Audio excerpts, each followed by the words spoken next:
I'm coughing, so are you. Drink something. Ah, I see. In that case, I'm sorry you're too warm. I'd have to take your dressing gown off. I think that's how this works.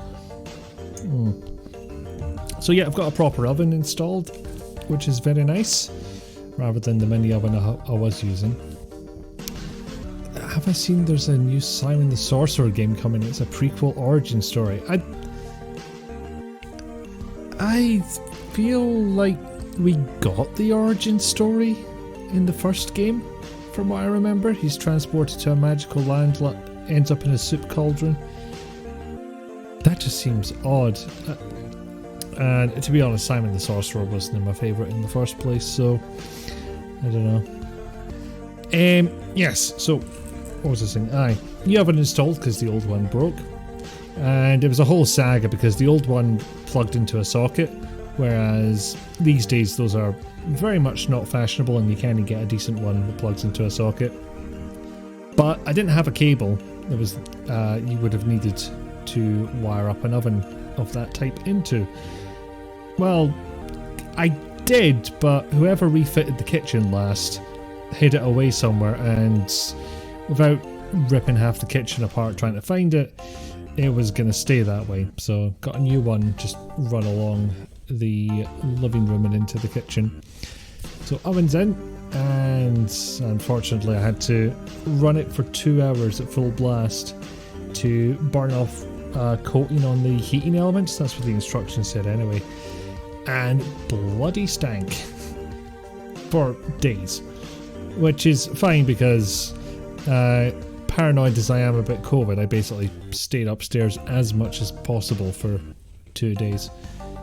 But I'm back down now, where my computer is for streaming. Handy that. So that's been my big excitement. Getting a new oven and then hiding from it for 2 days. That was my life. Prequel doesn't make sense at first sight and it looks bad. I like Simon the Sorcerer, but any attempt at a sequel after 2 has been shite. Oh, we don't speak of Simon the Sorcerer 3D. I've not even played it. I think I'm basing it entirely on Scarfullo's video on it, and yep, that made it look bad enough. I will have to have a look at the trailer, if only out of morbid curiosity. Well, you can tell me this now. Is it 2D or 3D? That I am interested to know. But why that and why now, I guess, is my main question. It's like, it's 2D. Okay, that's a good start. Going on like 8 years with a broken oven, you're excited for me. Oh, thank you. To be honest, I'm living here on my own and I don't make big elaborate meals, so the mini oven would have done me for a while probably. But nah, I figured get an actual oven in rather than just well, I was gonna say a big fucking hole in the kitchen cabinets, but one, there was an old oven in its place, and two, the way I got rid of that oven was getting a new one delivered and having them take away the old one. So what I actually had was a new oven sitting in the middle of my kitchen taking up space. Everything's getting IP mined, yeah. Again, why now? I don't know. Maybe they're out of ideas, maybe they think this will be cheap and quick. Who knows? Art looks very generic, doesn't really feel like Simon at all in your opinion. I don't know, it's one of those games I tend to lump into a big category of VGA style graphics games. And I don't know where I'm getting this VGA-ness from, apart from it's 320 by 200 fucking, it's 256 colours. That's like my only criteria. But Discworld's very much in that category. As is Simon the Sorcerer, that's what I meant to say first. Simon the Sorcerer's like that, Discworld's like that. I would say Lure the Temptress, but I don't know, it's the art style in Discworld and Simon the Sorcerer are a bit busier, if that makes sense. Lure the Temptress had a lot more groups of, little patches of flat colour. And Monkey Island 2 gets close to that, but somehow it not not being like completely pixel art and some of it being like scanned in artwork, kind of puts it in a different category for me. First two games had a distinct graphic style in my opinion. Oh wait, I said that, didn't I? Plus Simon looks a lot younger than he did in it. Well, if it's a prequel, that does make sense. Mini Oven does its job well, but you miss having a stovetop. I do have a separate hob, and that never broke. That was absolutely fine. That still plugs into a socket, and by plugs into a socket I mean the electronic clicker thing for it, because it's a gas hob. I've never bothered to switch to anything else. Doesn't look like a teen, but a little kid. I mean, what are you going to do? Just fuck around in the real world? Or is it going to turn out that he had visited this magical land once before as a tiny baby? God, I don't know. Originally, AdventureSoft wanted to make a Discworld game, but couldn't get rights. That's how we ended up with Simon. Really? I can see that happening. I hadn't heard of such a thing happening before, but it's not impossible.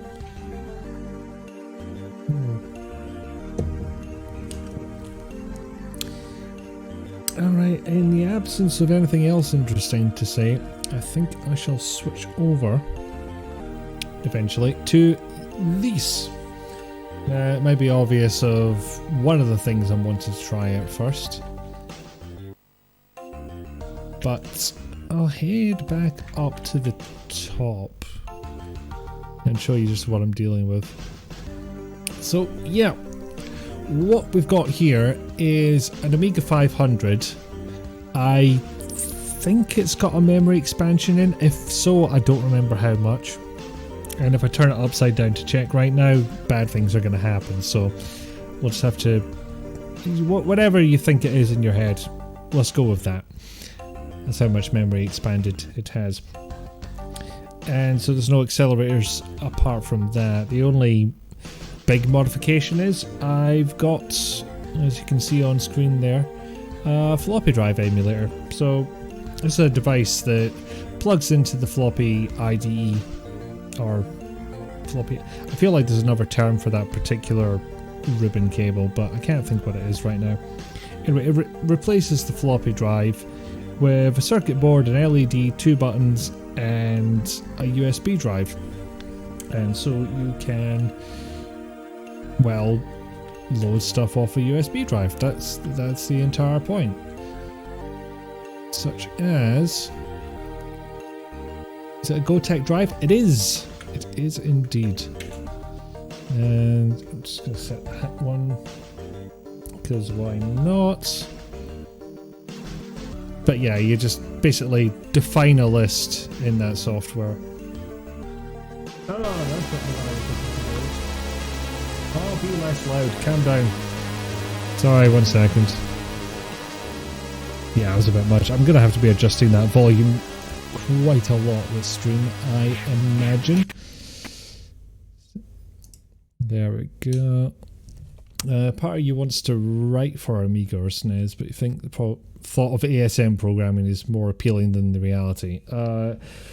It's not appealing to me at all, I'll tell you that much. It sounds like a bloody nightmare. You also miss dialing into a BBS a little bit before my time. Ooh, that's shaky flickers. I wonder what's causing that. So yeah, this is an Amiga 500 going through an open source scan converter, the 1.7 edition. What the fuck? Okay, we'll stick it to 1 for now. It should be plenty legible, if not quite as sharp. Just decided, let's get a wee taste of what the old workbench looked like. Yeah, dialing into a BBS was before my time, I have to admit. I technically could have done it on the, I think I could have done it on the Commodore 64 we had, because, oh yeah. Amiga experts. What the fuck am I doing here? What is this? What is this functionality? I don't know what it is. our progression in terms of devices was Commodore 64, an IBM compatible 486 to a Pentium 3 machine, and at that point I think we stopped having family computers and just got our own ones. Used to use BBS back in the day. Yeah. Personally, or is this for some kind of work situation? Yep. Ah yes, Kickstart 34.5, Workbench version 34.2.8. It was only so fancy this is going to get because of the limitation of the Kickstart ROM that's in this. I don't have anything to replace that. Your brother and you back when you were kids. You're not that old. I was just presuming from the self. I had not had a chance to do any such things when I was wee. So, yes, I assumed from the self, and I apologise for that. Also, I can hardly believe this came with the Amiga. Just like, it's right there on the workbench disc. Hello. Yeah, that's just right there. Just came with the Amiga. And excuse me, the volume might go a bit weird because I have to type to the left of me because the Amiga is a beefy boy.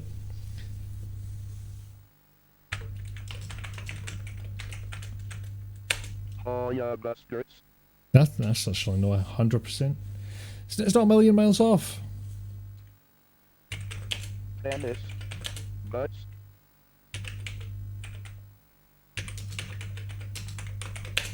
Cunt DMC cunt face. I didn't think that one through. It was meant to be Mick Cuntface, but yeah, 9 and 12 at the time. You think? What were you dialing in on? Was it a PC? Something else? So yeah, I used to have a ridiculous setup for playing games on this thing. I don't remember what the actual program's called. It was on a PC. Okay. I think it's Amiga Explorer is what it's called. Where you, or well, at least I had USB to parallel, I think it was, into the Amiga. And it would use a very complicated setup on there to take files off the computer, like a Windows 10 machine at the time, run them down the cable, and get the Amiga to write them to a floppy disk so that I could play those games. It was ridiculous. And sadly, there wasn't really a quicker way of doing it. The Amiga floppy format is slightly different and incompatible with the IBM one. MC Cuntface actually sounded like a good name for a rapper. I mean, there probably has been one with that exact name, but there was also Mr. C, the vocalist from The Shaman back in the 90s. And it has been suggested that the C stood for cunt. Like, it was, mildly hinted at. Anyway, I imagine we're here to enjoy some games. So, why don't we do that? Okay. It's a little awkward, this setup, I will admit, because there is only 2 buttons on the device itself. So I have to press them back and forth to select the actual floppy that I want to load in. Hence that list you saw at the beginning. You set up the list and then you use the 2 buttons, physical buttons on the device to switch between them. Right mouse button, toggle PAL and NTSC. What if I just left click? There we go. You're going to see a lot of crack throws, by the way, because I definitely got all these floppies through legitimate means, and you can't prove otherwise. Yeah.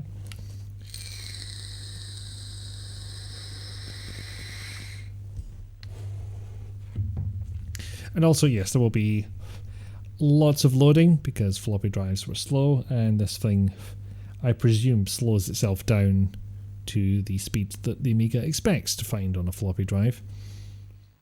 And oh my god, those things were slow. Yeah, if you're wondering about that message there, the poppy is why. The poppy's long been a symbol of the British Royal Legion. And I believe they got a little bit narky about its use in this game.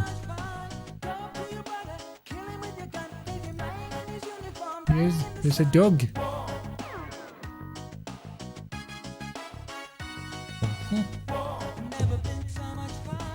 Actually, I wonder if I'm going to get a copyright strike from this.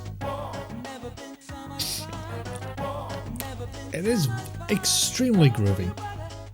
More so than it should be, considering it's a game about a lot of people dying. Okay, if I click there, will it skip past it? Yes, it will. Will it ask me to insert disc 2? I have a funny feeling it will, because it's one of those weird quirks of Amiga games where they would have the entire intro on one disc and then ask you to, there it is, insert another disc entirely to get the rest of the game. Honestly, even for all the IP mining, you don't think anybody's going to claim Amiga games are commercially available. I mean, there is the Amiga Mini that Calculon was talking about, which I'm sure has the permission of every original author for the games that are on there, and there'll be no controversy surrounding that, because there hasn't been controversy like that regarding any other of these mini consoles for retro micro devices. Not once. Didn't even fucking happen once. What are you talking about? Well, some of those could stand to be remade. Maybe.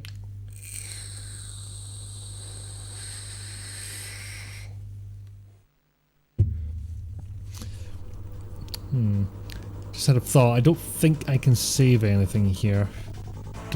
If the Gotek is capable of, providing a blank floppy to be written to, and they just write it to a file or something, I don't know how that works. So here we go. The objective is kill all enemy. I, in theory, can do that once it's done loading. 25 games are licensed on the Mini, but you can add your own as WH load files on the Mini. I was going to ask you about that actually, because you said they just added in ADF support, and that is the primary file format I've seen for Amiga floppies. So I thought it was like that's only just going out. What's that about? Come on, there you are. Yeah, very simple level to start with, just to get you used to it.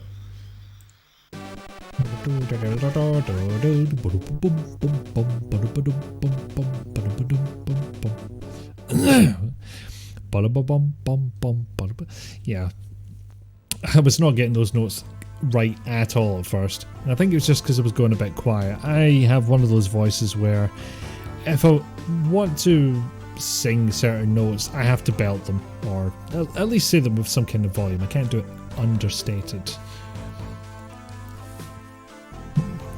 Still, 25 games, not a terrible selection to start with.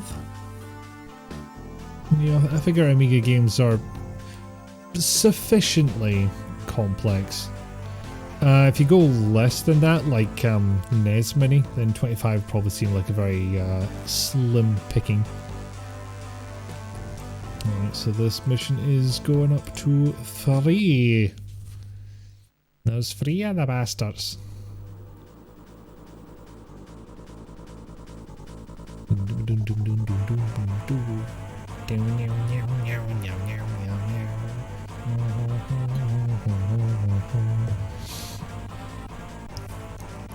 Also, fun fact about this, and I'm saying it at the completely wrong time because the particular music isn't playing, but the music you get on that hillside scene with all the soldiers, it's an actual song that John Hare wrote. It just is available. So if you look up John Hare Narcissus, which I realise is a bit of an ask in the spelling department. But yeah, it's an actualized song. It just appears to be some kind of breakup song that ended up in here for some reason that I don't fully remember the details of. But it did. I have to admit, this is, at the very least it seems spectacularly similar to the DOS version that I'm more used to playing. Okay, got away with that one. I couldn't fire while I was in the water, so I was very worried for a second. Majorities either through Team 17 or Bitmap Brothers games. The Team 17 one makes sense because they're still around to be negotiated with. Like, perhaps that'll be a little bit easier. Like half the time, tracking down either the original offers. Oh, phase complete. Yeah, there's multiple stage ones here, isn't there? Yeah, tracking down the offers could be a pain in the arse in itself. But either that or the company was sold to another company, which was sold to another company, and you have to untangle all that stuff. Like the kind of thing that Night Dive Studios has to deal with all the goddamn time. Oh, there's buildings now. Bloody hell. You're impressed they found the right holders? Just thinking about Star Control 2, Games for Bob owns the game, but Activision owns the name. Excuse me. Unless the Urquan Masters. Have to figure out if even the lawyer... Oh, you have to figure even the lawyers can't find rights holders for some of these games. I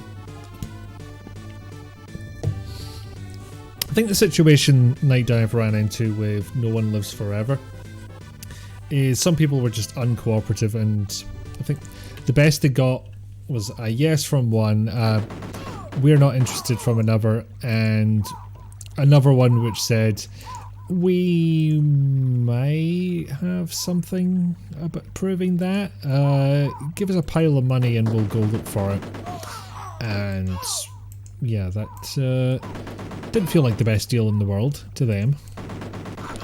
I'm half remembering the story as told by someone else, so grain of salt, or look it up yourself if you're interested, but that's roughly how I remember it being. We are indeed cannon fodder. Welcome in, Pickle Dog.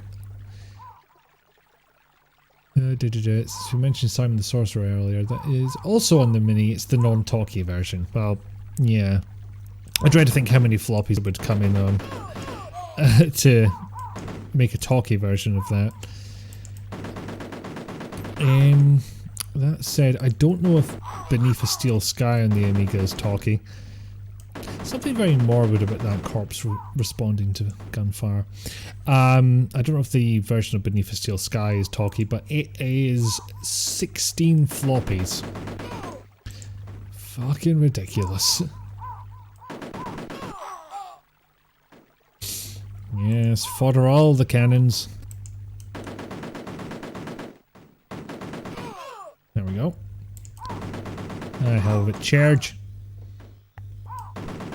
CD32 version was talking for both Simon and Beneath a Steel Sky. Well, yeah, I suppose if they've got the CD to play with, that would be expected. Oh, I see you there. Oh boy, this is slowing down actually.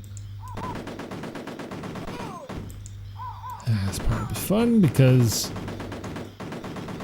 the fun thing about those is, yep, dudes infinitely spawn out of them.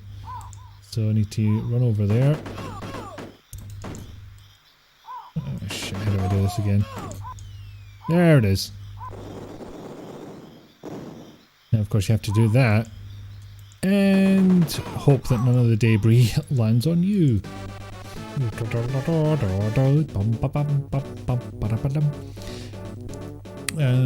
Sure, Amiga fans have strong opinions, but a well-equipped DOS machine versus an Amiga are similar in capabilities, at least at the time. Eventually, SVGA and similar advancements made Win-DOS superior, but Amiga was superior at launch. I'll believe it was superior at launch, yeah. I think the, not the party line exactly, but the sort of accepted history is that Doom came along and fucked all of it. Like, the PC had the crunch to deal with that, the Amiga did not by that point. Amiga had a lead that Commodore refused to maintain. Yeah, 91 DOS machines had effective parity, but Amiga did all this in 1985. That is the funny thing to remember, that, you know, the underlying technology here with all these colours, all this processing grunt, all these effects that it's capable of doing, that's technology that's older than me. So, yeah, it is kind of fascinating. And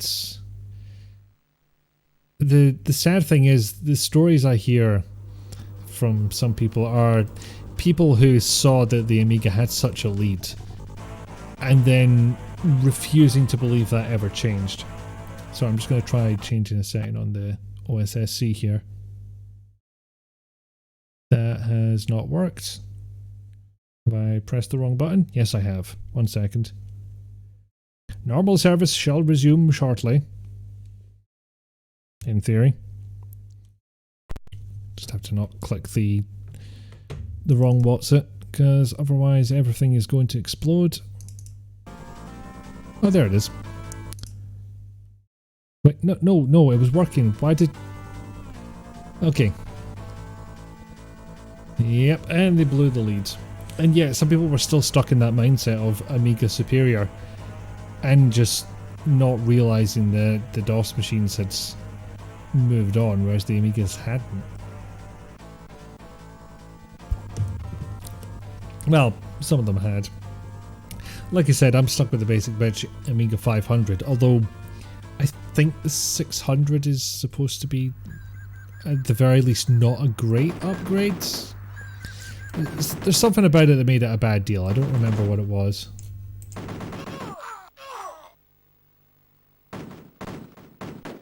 Oh boy, I do not remember how to grenades. Also don't have any grenades. That would make the whole endeavour quite a bit harder. Anything up here? Nope. We fell off a cliff. Oh Christ, I'm going to have to do this level backwards, aren't I? This would be typical. I'll find grenades right at the end and then have to come back and day in the buildings. Oh! I see grenade boxes. How the heck do I get down there? Come on. Come on, Smallman. Oh, this is tricky. This is tricky, this is tricky, it's tricky. There we go.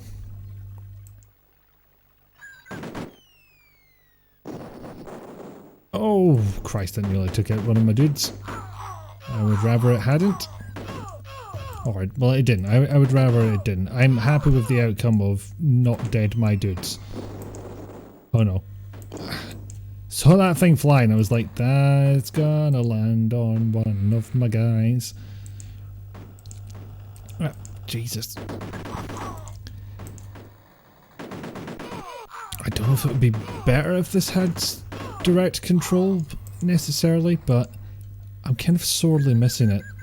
Although, the thing is, if it would have direct control for a game made these days, it'd probably be twin stick, and that kind of doesn't work for my brain. I don't know. Something about it doesn't click. Chair, slow motion. Oh, there, one dude down, two dudes down. Oh shit.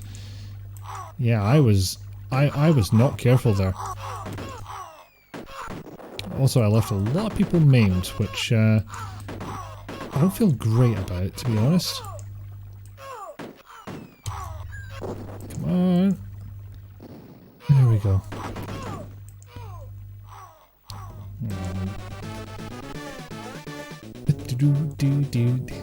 Walked into the room and recognised cannon fodder sound effects without even looking. Hey, Lost Train dude, how's it going? Sadly, a mindset we see today, although as someone who wrote a software 5-band equalizer, you're part of the problem.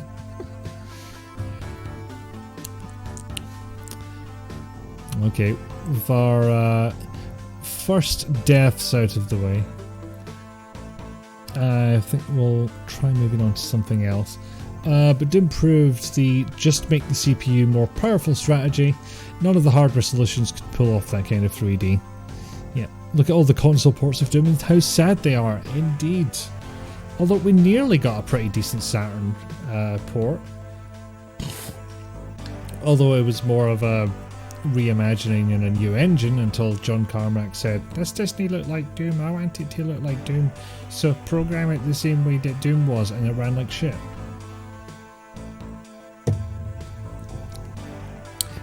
Yeah, that was probably a reason why we ended up with so many lackluster ports, really.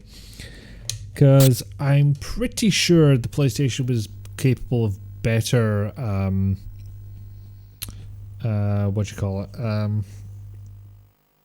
capable of better 3D than the original GTA provided us. And I have forgotten what I'm doing, 1 second. And yet, that PlayStation 1 version does not run like it's on a console with literally any form of... well, maybe 3D acceleration is a bit of a stretch, but you know what I mean. Bah, programmers. Recently you spotted a remake of Alien Breed 3D in the Doom engine. Oh, I think we saw the same thing, actually. Maybe not at the same time, but nevertheless. Floppy device was showing direct access, which is its way of saying, "I'm busy."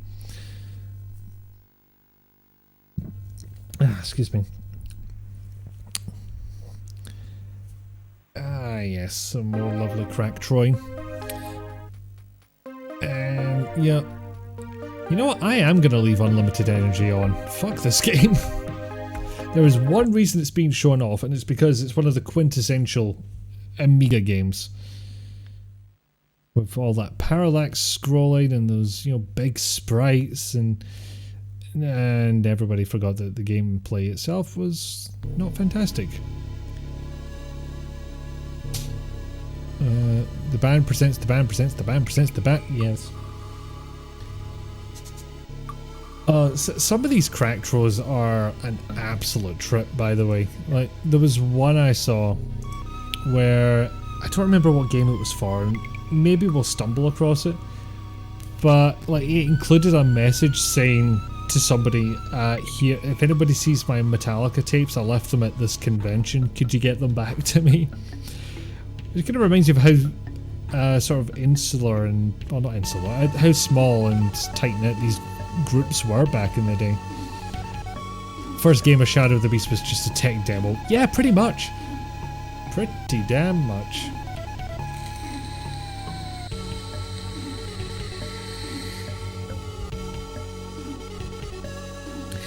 It's almost a shame crack throws aren't really done anymore, because for some people it was a way of, you know, showing off their programming skill. It was just kind of neat. Kind of neat that they could do that. At latest I saw a crack intro. Sorry, crack throw was, what the fuck? I should probably check which profile I am. I didn't set a proper profile that was correct for an Amiga, if I'm being honest. I probably should have done that before I started. So it might not be scaled up quite as far as it could be, but yeah. Yeah, the last time I saw a crack throw was on a PlayStation 1 game, which I thought was like way too late, but apparently not. The use of co-processors is fascinating. It went from the norm, audio, video, math, etc., to all-in-one, and even a shared graphics video memory with AGP, but a GPU is so fundamentally different from a CPU required for major 3D or parallel processing work. I mean, they're not essential for parallel processing work. Well, we have separate CPU cores for a reason, but I will admit that in terms of programming, that is a hole that... Well, it's not a hole. There's a hole that many programs have not dug themselves out of, and that is single-threaded programming. Third game is the best of the series. It had much better gameplay. The PS4 remake wasn't too bad. It's the Shadow of the Beast you're talking about, Calculate. Beast of a level, that means in levels in Lemmings were callbacks to this. I spent some time with the original Lemmings, and now I think about it, I should stick that on at some point as well. By the way, if you have any suggestions, then by all means pipe up with them. Also, I kind of love how the game was programmed to stick on this screen.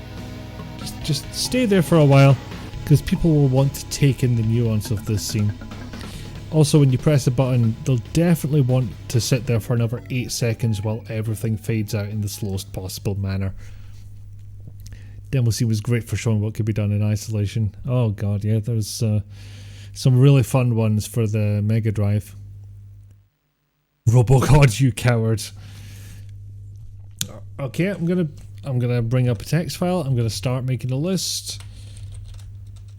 Windows, when I hit start and started typing, that was an indication that I wanted to search for something, not that I wanted you to take the first few letters, then erase whatever was there, and then take the rest of the letters like it was going to find any fucking thing. So, Lemmings and the robot cod. He is a robot, he is a cop, he's fucking Robocop. Yeah, those very long instruction word architectures that we can optimize in the 90s have sort of come back with neural cores, or just DSPs. Fire on the joypad. Hey, I did switch. Didn't I? Okay, try it again. I'm using a Mega Drive controller for anyone's interested. I did try with the joystick for a little while, but the one that I was using is properly ancient. Like, I'm pretty sure Scott, my brother, and I had been using that on our Commodore 64. Yeah, things that work better on special hardware. I mean, you'd kind of think that all you need is a processor that is X amount fast to get the stuff done, but not really. The secret sauce of consoles these days is having, well, no, I'll walk that back a little bit. I think it was like the PS3 was the pinnacle of having specialized processors, which unfortunately had to be programmed in a completely different way than everyone was used to. This was about the time that programming in parallel entered people's minds.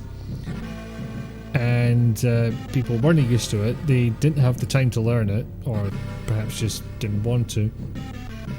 And thus it got shafted by the 360, which had a couple of very similar processors that you could just kind of chuck work onto. CPU is king for a reason, but you have 4 hyper-threaded cores, but your GPU has 1664. So long as all you need what the GPU instruction set can provide, the data lines are independent, there is no competition for true bulk processing. Yeah, I am kind of thinking of this in terms of, you know, games and such, as opposed to something like data processing, which, yeah, is the reason why at my old work somebody had a 2000 series NVIDIA GPU in their machine, because they were doing, it was either data processing or AI, I can't remember which, but that was the justification for what is essentially a gaming graphics card.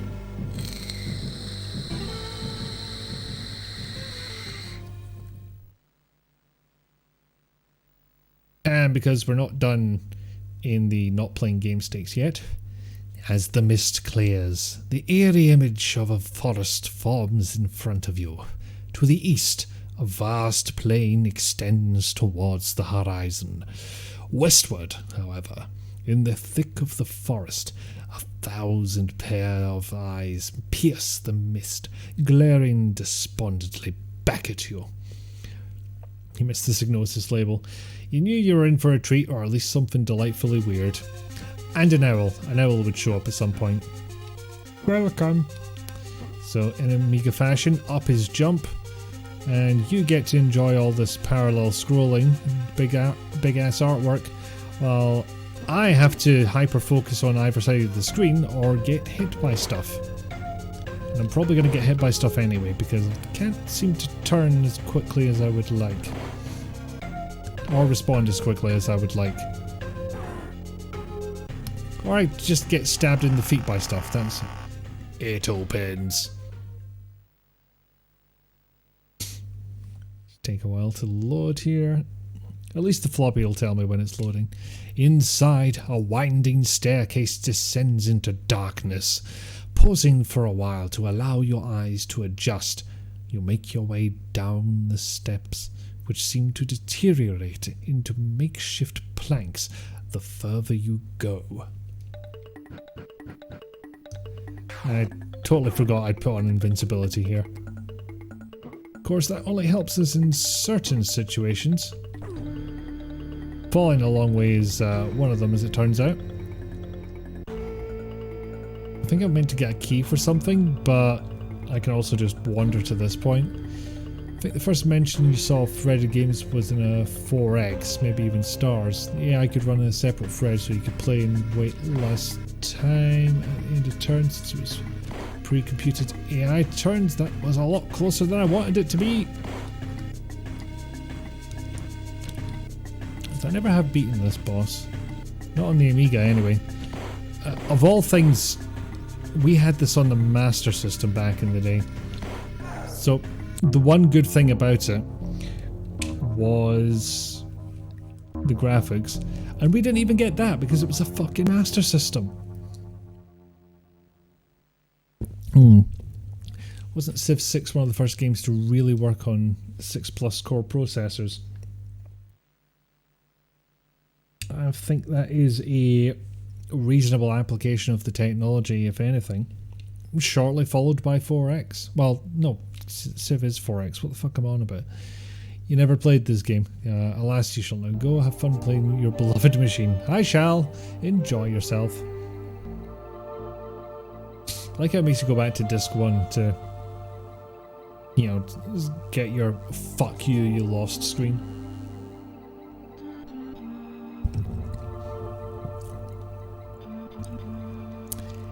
Yes. It's kind of unbelievable that, you know, this... I was going to say tiny contraption, but no, you could fucking kill a person with this. You know, all these wonderful effects and capabilities. And not only that, but it fucking came with a multitasking operating system. Wouldn't surprise you, Civ is one of the few games you could parallelize that much. Pretty much, yeah.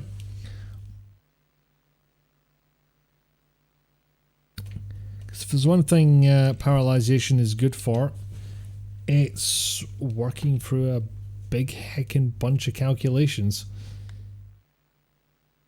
Like, say, the calculations of computing an AI turn in a Civ game, for example. Okay, I'll give this one more go to see if I can beat that boss, and no, heading to the right will not do us any good. As I found out to my dismay back in the day.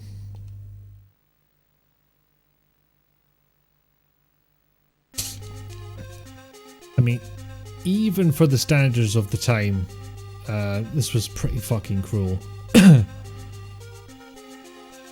Also, I'm not sure how much I think about that, this cracked version, given that I had infinite health and I still fucking died to that boss. But to actually beat it, I would have to have some form of patience, which apparently I do not have right now. Possibly because I'm playing Shadow of the Beast. Should see if you can multi-thread in monogame. Offloading the audio processing to a new thread is probably a good idea. Timing is 100% critical. That sounds like a decent application for it. I think that was, excuse me, the sort of first approach for some 360 games. Because we were like, oh, we've got a bunch of processors here. Well, this one can do the gameplay, this one can do audio. And then they kind of wouldn't think about it too much more after that. So if I go down here, I think I'll find some dudes to punch. Oh, nope. I will get this one fly fishy. I will get it. There we go. Then I can head straight back up and go the same place I went previously. Oops. Yes, that should have killed me. The game you have that makes your 8-core Ryzen hum. BeamNG.drive. I think it puts each physics simulated car on a core or something. Bloody hell. You're punching a giant bone sled. I think your problem is the improper application of a lack of tools. I am the tool. Look at me. Wait. I think that's a plot point in the sequel. Like, where man here used to be a human, if you didn't know. Nah, fucked that again. Okay. Find something else to play. Damn it, Pixie Goo. I mean, we successfully punched a boulder away a minute ago, but no, giant bone sled gets you every time. When you absolutely positively have to kill every motherfucking wolfman who comes at you, bone sled. Right, I'll just pick something else. This.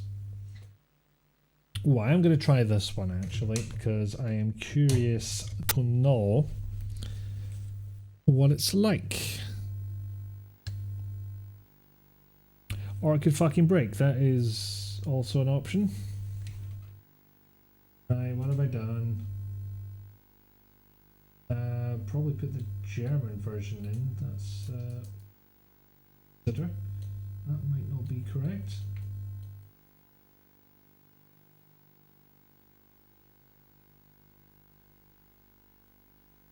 Change of plan, something else.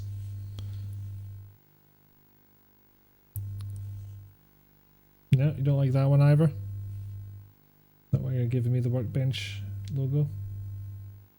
Go try loading it again. Go on. I fucking dare you. That said, I haven't been I haven't been paying close attention to which games are meant to run on which hardware. I can't even remember which different versions of the Amiga are which. I think the Amiga 500 is AGA, but I'm genuinely not sure. To be fair, the other guy was fucking massive, like so massive. Okay, valid point, rock greater than bone. He could have just stepped on you. AGA is 1200. Okay, what am I thinking then? He could have just stepped on you, picked you up and tossed you into his mouth like popcorn. I mean, he basically slid through me.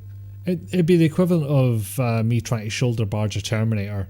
Like, it would not break its stride and I would be down a shoulder. A500 is OCS ECS, right.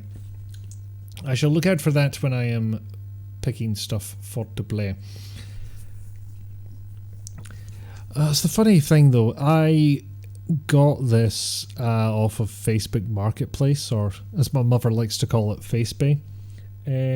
Actually, hold on, so I'll put it back to the flash floppy so we can pick out some stuff that'll actually work. Yeah, off the Facebook Marketplace. Met this guy in a Morrison's car park, and that's a supermarket for those of you outside this country. And you know, it was at night after work, so it just must have looked like a fucking dodgy drug deal of some kind. Nevertheless, went there, got an Amiga, got like 40 odd floppy disks, because if you have an Amiga you build up that kind of collection of alternatively acquired software, let's call it. And then hold on, I don't remember which order this was, but my brother inherits an Amiga 1200 from a friend of our mother's. And my mum just went, oh, Scott would like that. I was like, fuck, could have got a 1200 for nothing. They're like hundreds of pounds now. I think for 500 it was like 50, 60 quid it ended up being. Which is not too bad. So as you can see, I have a number of these fucking things. I think I just, you know, downloaded a torrent at some point. But yes, I wanted to try it Beneath a Steel Sky, just to see how it was. I know the music's going to be pretty damn cool sounding, but yeah, Worms was AGA, and that is the Rang version. So I'll see if I can find a Worms that'll work. A1200s are like unicorns now, aren't they fucking just? At the time, people grumbled that a handful of games wouldn't work right on them. Jeez.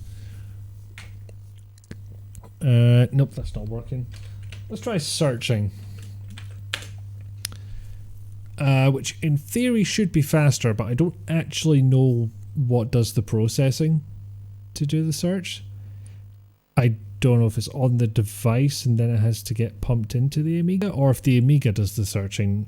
And if it's the latter, then no wonder this takes so fucking long. You have never purchased something online and exchanged perfectly legal goods in the laundry room in the basement of an apartment complex. Nope. Well, if it's that specific, it must be true between the borders.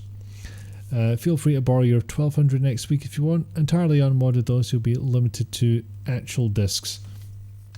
Indeed, I will. Unless you really want me cracking it open and sticking this thing instead of the floppy drive, but I won't do that since it is yours. Damn it. Looks like I'm not going to get the chance. So why did the director's cut only have an AGA version? That seems odd. Because we've got these ones that at the very least don't seem to be AGA branded.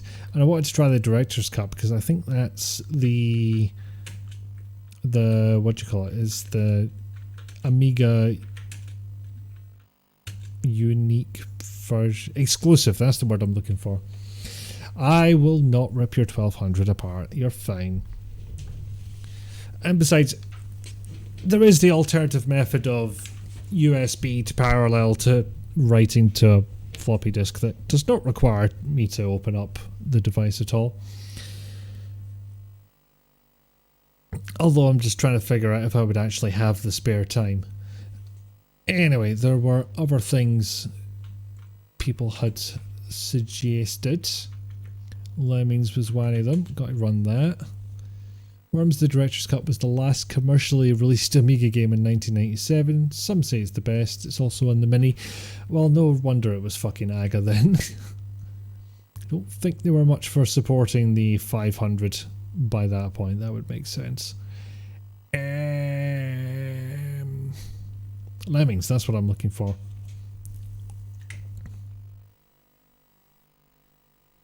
A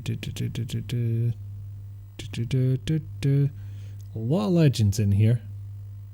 Legend of Kyrandia, really? Why did I expect that to be more than 9 discs? Not sure where I got that idea from, but yeah. There's also what seemed to be very embarrassing looking versions of Monkey Island. I think Monkey Island 2 made it on there as well. Okay, so we'll go for a fairly basic version of Lemmings.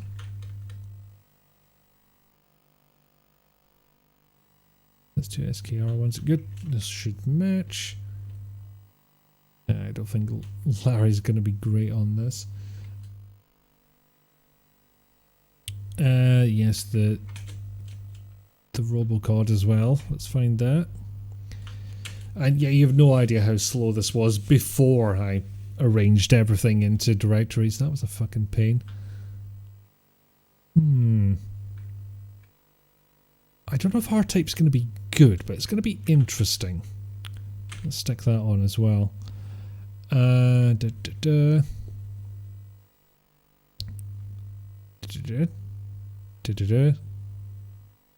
Screw it. Gonna search.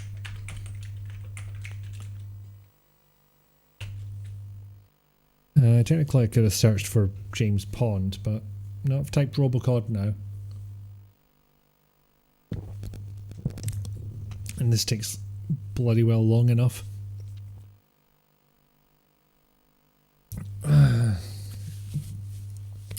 But yeah, if you've got any Amiga favourites, don't be shy.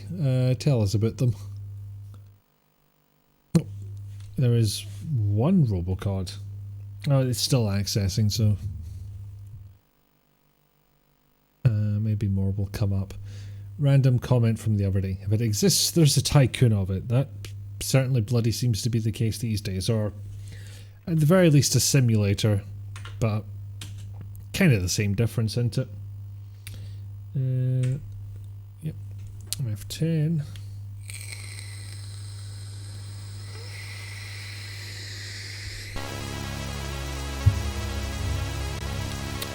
Oh, yeah, I forgot F10 just loads into the first one.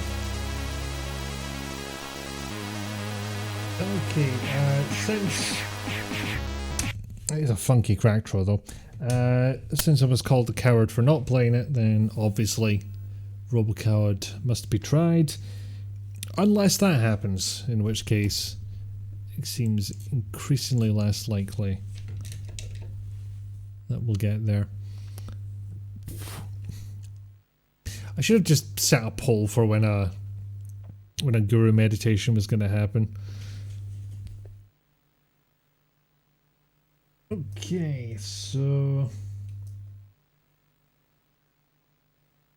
I'm gonna try worms, so we'll try that. Also, I take it there's not a keyboard shortcut for resetting the Amiga, because I'm literally just switching it off and on the big power block and switching it back on. There we go. What boys at Fairlight again? Requires 1 meg of chip RAM. This may go badly. You're amused that you have a choice of building a car, living in a cabin, and financing your habit with homemade commodities in Finland or Canada simulators. Compare the different versions of Street Fighter 2, you coward. Nope, sorry, that trick's only going to work once. At the protection screen, you must type a 3-digit code.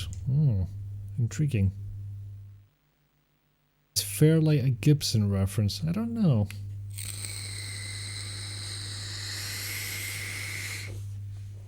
And if anyone comes in the stream at this point, they'll be rather confused. I was quiet for a second whilst vaping, and there was nothing but a black screen. Also, it's not loading anything according to the floppy disk light, so this is going very badly so far.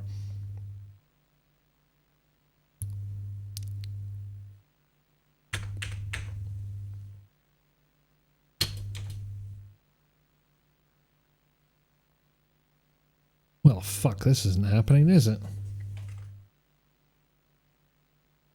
I just wanted to worms. Let me worms. Christ, phone, calm yourself.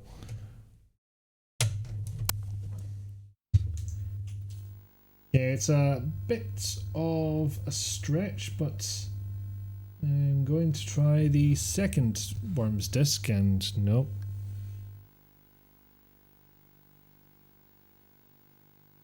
Well, let's go completely nuts and try the third one. Why not? I didn't actually need to reset that. I was already going to try and load a disk. Yeah. That's not happening. I probably just don't have the RAM for it. If it was looking for a whole ass meg of this stuff, it was probably not going to happen.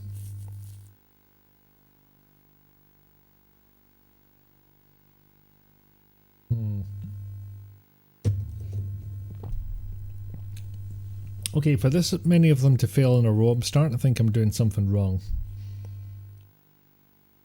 I'm also starting to understand why so many people just resort to emulators.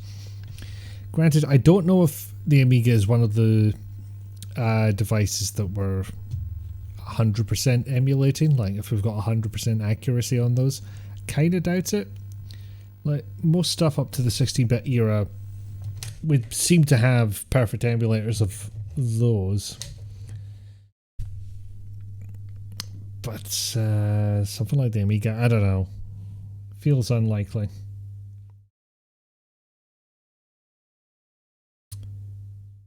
You've also got the added complication that I don't know if it's the capture device that's being fucky or if it is the Amiga setup, at least when it's a black screen.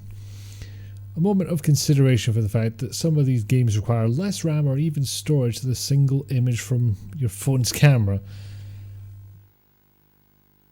Yeah, kind of insane.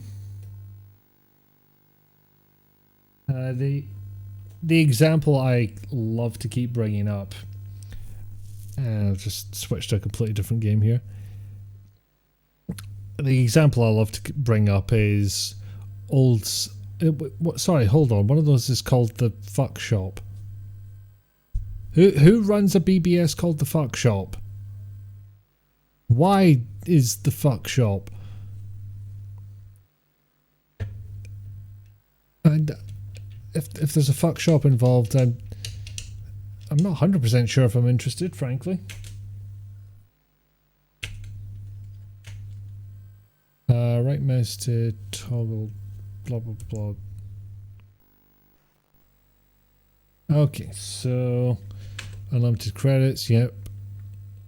In-game keys, I don't know what that means. Oh, to toggle things on and off, I see now.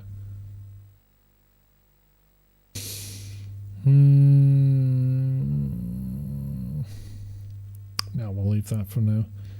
There we go. Hello and good day, sir. Welcome to my humble emporium. Can I interest you in some kind of fuck? Okay, so we've got a screen. It is loading a thing.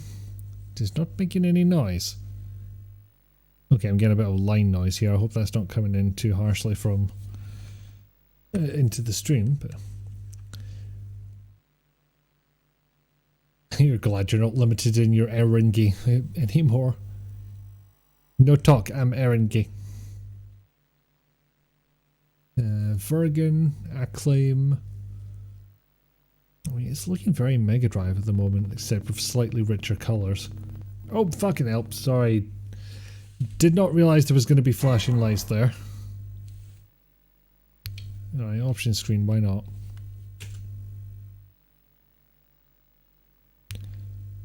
Wait, when you're ready, game.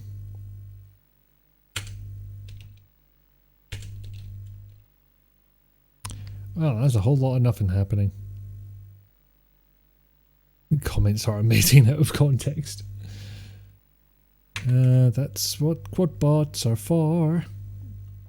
I fucking crashed this already. Jesus pickles. So literally increased your heart rate to see which game this was. Well, apologies because I'm going to have to reset it. Give it another go. See how quickly we can get past all of this shit. Yes, your dicks are enormous. Well done. Oh, it's left click, wasn't it? And yeah, I'll turn on unlimited credits.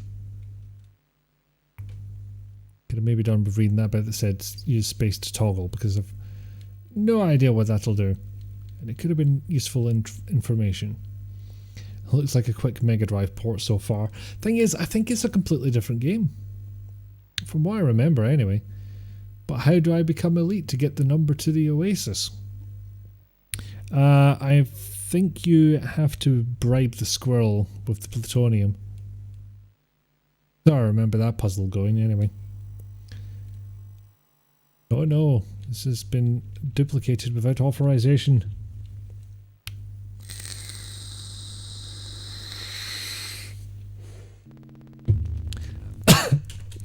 Oh, that went down the wrong way. Okay, at least we got by the flashy bit in enough time. And with a little bit of luck, it will show us a title screen suddenly. I mean, I will admit this is the part of the micro era that I do not miss. Everything being basically so fragile, you have to load it in just the right way and pray to RNGesus, and it'll possibly work.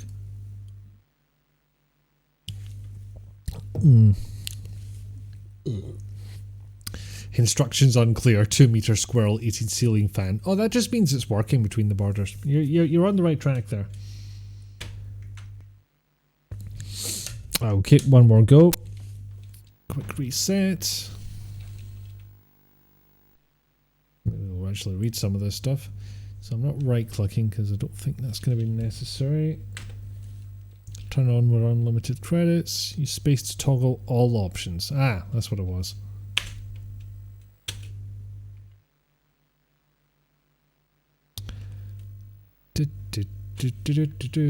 Loading, loading, loading, loading. You can even see some banding on that. There's somehow representations of actual photographs just didn't quite make it into this palette. I was about to say the Amiga palette was 256, but you know, one, there was multiple palettes, and two, I think it was actually fewer colours than that at a time. Possibly question mark. Don't fully remember. Okay, potentially flashy thing coming up.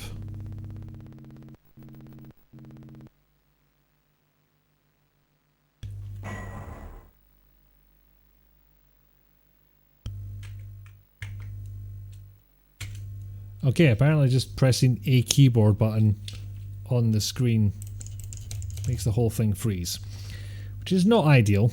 It's not what you want out of this situation. So I'm going to find something else. Going to find something else. Eventually. Okay, since I teased it at the beginning, and we'll give the Lemmings and Robocod suggestions a go later. Because I'd like to be able to play one of these things for more than 2 minutes. Alright, that one just, you know, apparently that error wasn't important. It's fine. Anglais, s'il vous plaît.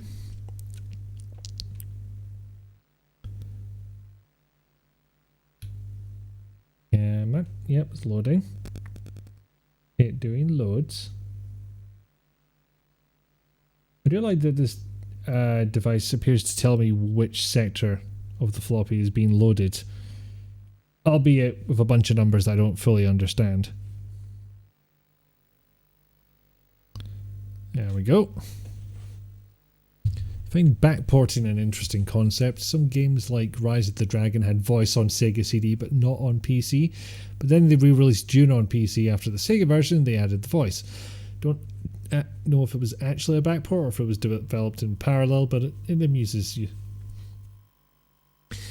It's an odd one, and you know, well, for one thing, it's more effort than a lot of people put into Sega CD games. Or Mega CD, as it was called over here. Oh my god, definitely sprite scaling and not a bunch of individually scaled sprites played in order.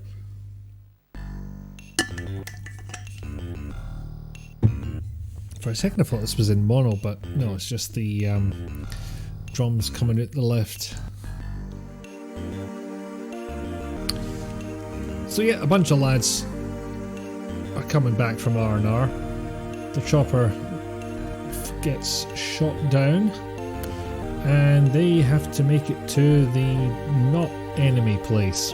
I believe that's the entire instruction manual right there, quoted verbatim. Insert disc 2, absolutely. You're just going to pick that up yourself, or... Yep. Granted, with a bunch of these, I could probably just insert disc 2 and it would boot me straight to the game. But again, it's also fiddly and I'm never sure if it's going to work. There was one I brought up recently in a completely different stream actually, where sometimes you'd have to swap out which of the game ports you were using for a controller and which one you used for a mouse, because the game expected it to be in one area, in one port, and they just didn't think to say, maybe check them both. Maybe that's an option. Anyway, a couple of things we need to do first. One, we need to set a scout. You've only got superficial cuts, you'll do. By the way, I'm Weaver, and if I die, the game ends, but the rest of them can die and we can continue, albeit not in the best condition. Actually, yeah, 2 of you scout. Sounds good. Yeah, it's interesting to see what improvements games will get in order to sell a console, probably. But yeah, I'm going to show this for just the once. Because, you know, this is the kind of thing that really excited Amiga owners back then. Or probably just excited Amiga devs and the rest of us just had to put up with it. Actually no, I'll put pictures on. Okay, stick with normal rations. So let's search the area. Finding nothing of any use. Dang it. Disk drives are strange. C64 drives had 6502s and are basically a standalone machine. Don't think it's really all that different these days, but with smaller microcontrollers, not something in the class of the main CPU.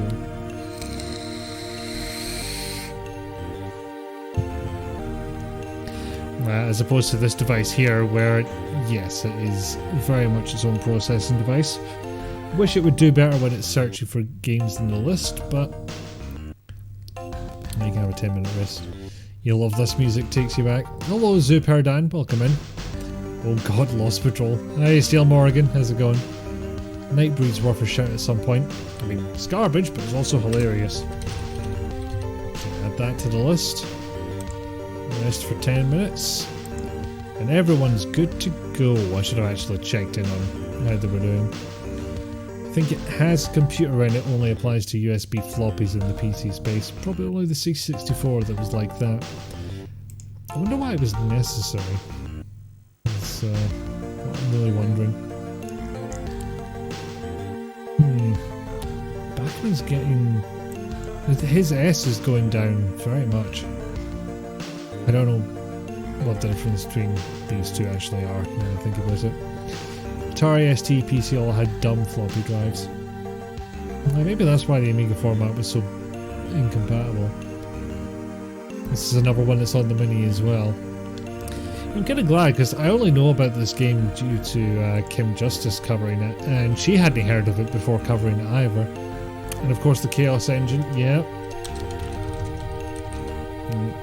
You played the mess out of Cannon Fodder on the Amiga.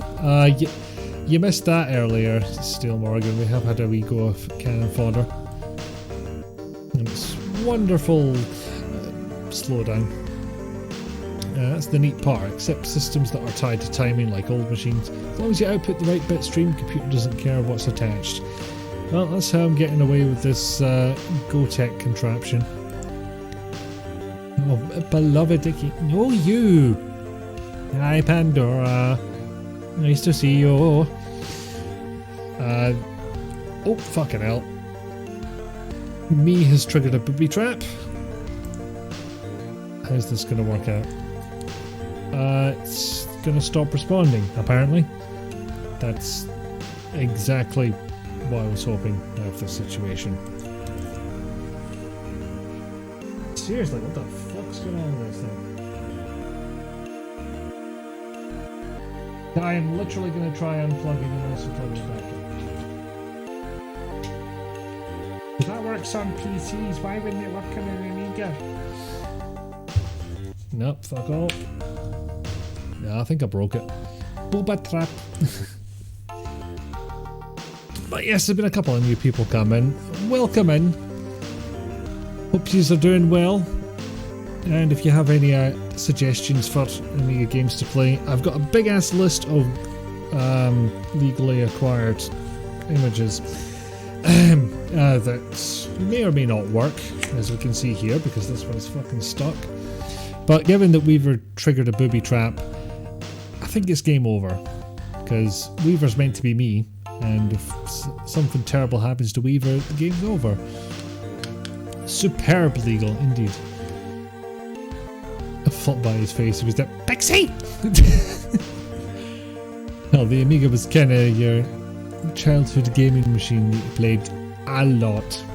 I was saying this earlier, it's one I skipped by. We had a C64,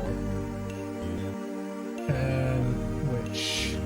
Sorry, I'm just going to quickly reset here because it's all gone a bit fucky, and I want to give this one more go, see if I can get anywhere. Sorry, I'm bringing the tone down. Oh, not at all. Just took me by surprise is all. And that's not the disc I selected. What are you doing, strange device? Okay, so if I just F10 from here, it'll reboot. Come on. Beep, beep, beep, beep, beeps. Many, many beeps. It did not do the Guru meditation error there. I'm starting to wonder if this thing is entirely stable. It's also possibly not helped by the fact that, well, this floppy emulator, this GoTech device, is kind of hanging at the back of my Amiga, because I can't see the bastard thing if I mount it in the same place as the floppy drive. Also, this is getting a bit loud. Turn that down a bit. Take him by surprise. Oh, Paxiku. OU.gif.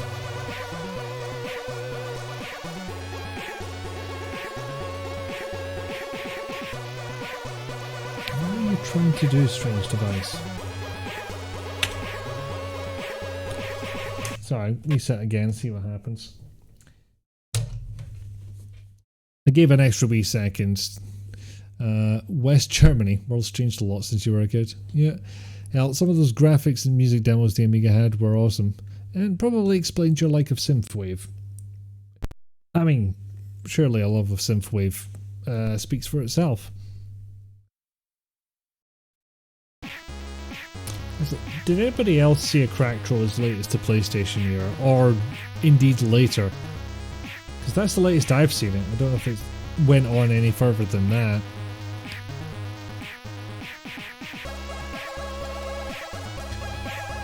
I swear to God, I am trying to load this, it's just...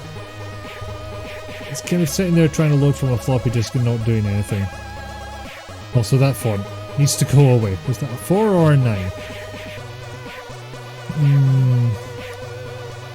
Extremely unclear. But look, it's wobbly. It's so wobbly.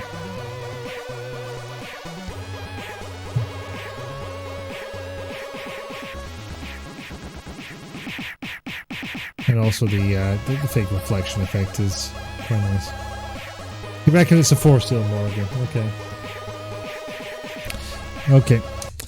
It was just sitting there loading for a bit longer than it should have been.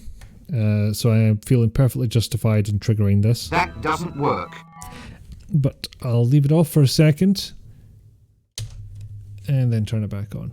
Do you hear me complaining about the wobbly? I do not, in fairness. Right. I'm not going to touch anything until it's done loading. Except the Amiga says it's loading and the GoTech is doing nothing. Okay, what I'm going to do in that case is I'm going to boot back into Flash Floppy.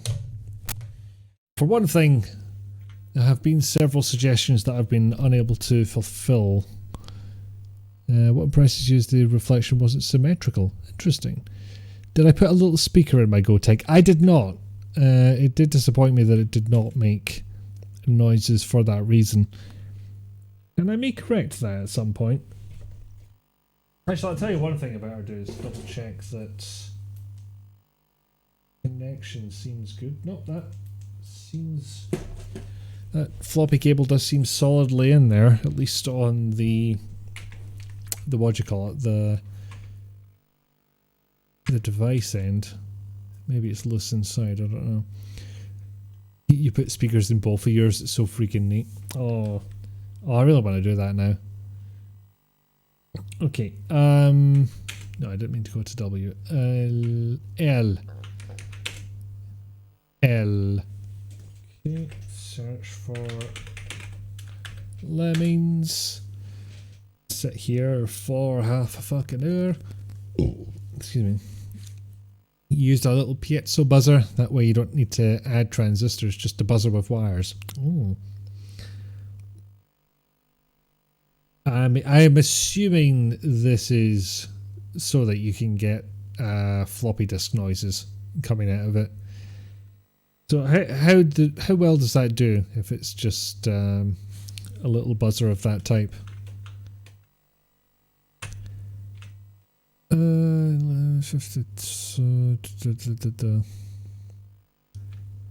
Lemmings 1 ADF. Why do I get the feeling that's not going to work? Yup. Tick, tick, tick. Good work, good work. It's about right to you, not too soft, not too loud. Yeah.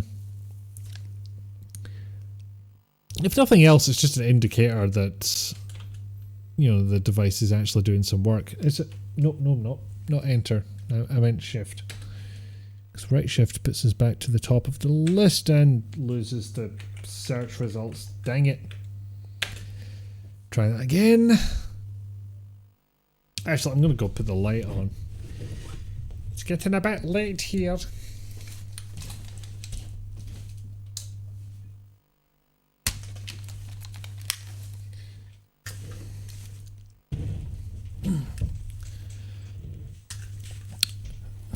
Oh, now that I've seen Pandora's name in there, I have some news that they will appreciate.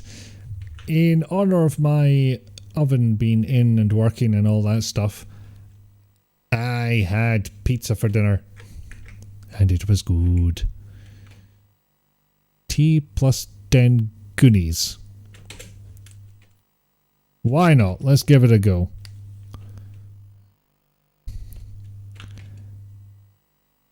But I have no idea where this...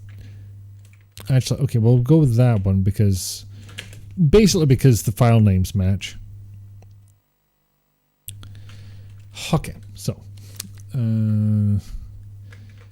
it's also... I'm going to try J for James Pond. If we kind of get... one of them, but means nope, turns out James does not have a Q in it. Who knew? Pizza, yay! Pizza, pizza, pizza. That search was over quicker than I thought. It's just that Pandora has this amazing emote. Alright, so there's underwater agent, codename Robocod. Right, so I put Robocod in last time. Because I did it under R. That's the reason. I was searching in the wrong directory. So this looks like a one disker. So maybe we'll put a couple of different ones in there and see what happens. That's AGA. No. Nope, they're AGA as well. You, fuck it. Give that a go. Right, what else? Where's my wee notepad window? There we go. Okay, ignoring the fact that for some reason I typed night bread instead of night breed. Did we also look at Syndicate? We did not. Let's add that to the list. Now I'm going to put that in as Scott put it in the chat and assume that's the correct spelling. Because it's quicker than scrolling for it. I should show off a couple of LucasArts titles and what they were like on Amiga, especially with the sound, although Monkey Island 2 and Fate of Atlantis were on 11 discs. Yeah. I kind of don't want to. I kind of feel like it's some kind of blasphemy for my little LucasArts fanboy self.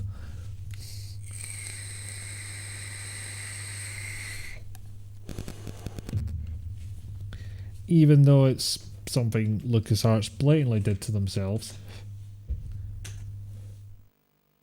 Is that not... That's not found anything. Shit. Maybe I don't have it on here.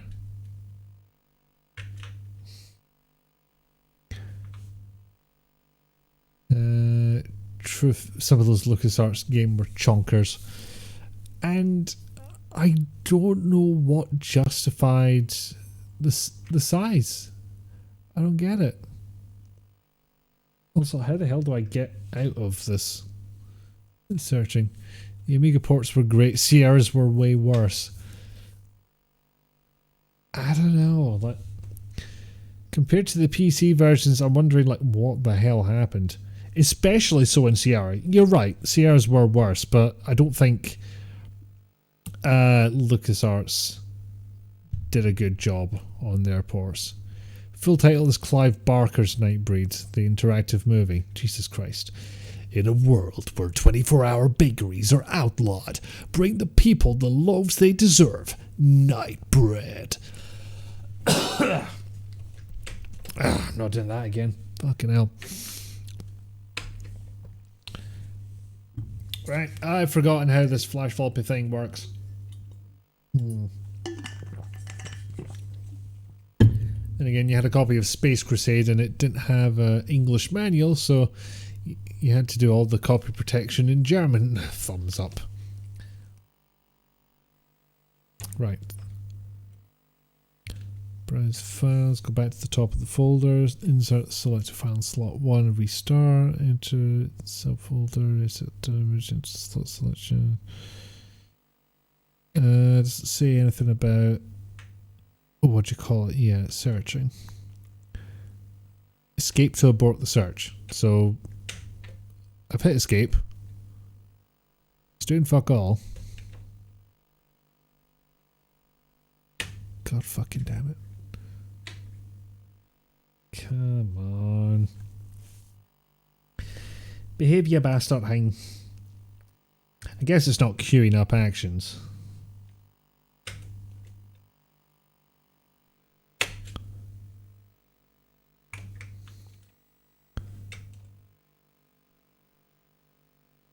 Okay, seriously, is there a way to get back up to root that I don't know about? Return didn't do it. Right shift didn't do it. Backspace, clear the current slot. No, that's not the one we want. Could just try and hit F1 again, or try and go to the settings menu.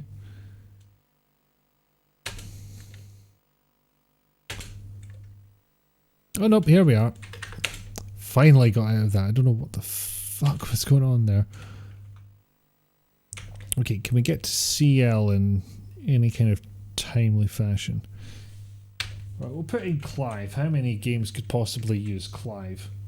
More than would use Cluve, as I was about to type there.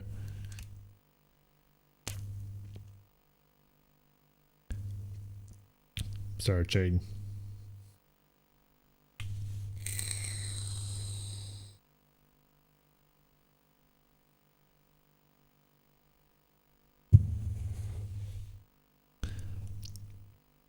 When you are ready, small device.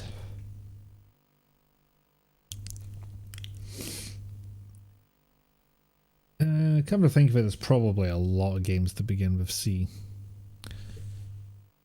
Hence this big ass delay.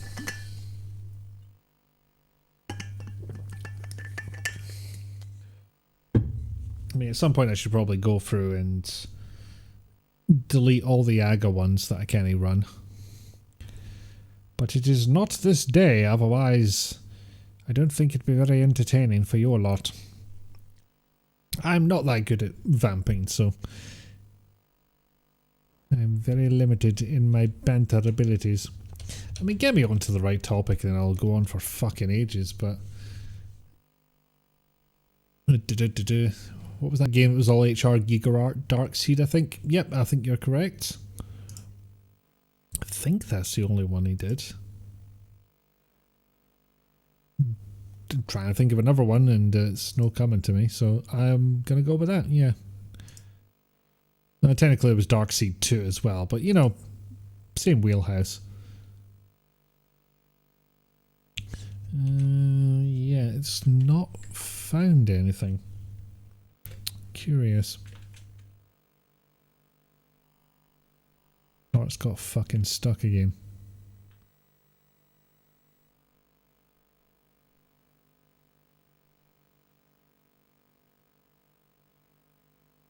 Oh, Christ. How do I keep managing to do this? I have no idea what DF OneDrive means. Is that the slot that it ends up with? Is that what that's there for?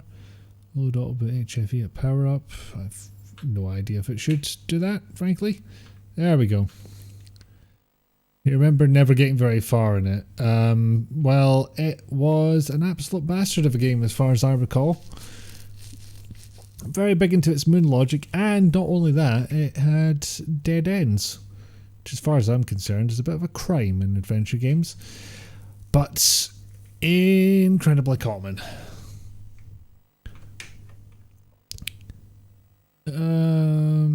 Okay, yeah, fine. I am curious as to what Castlevania is like on this.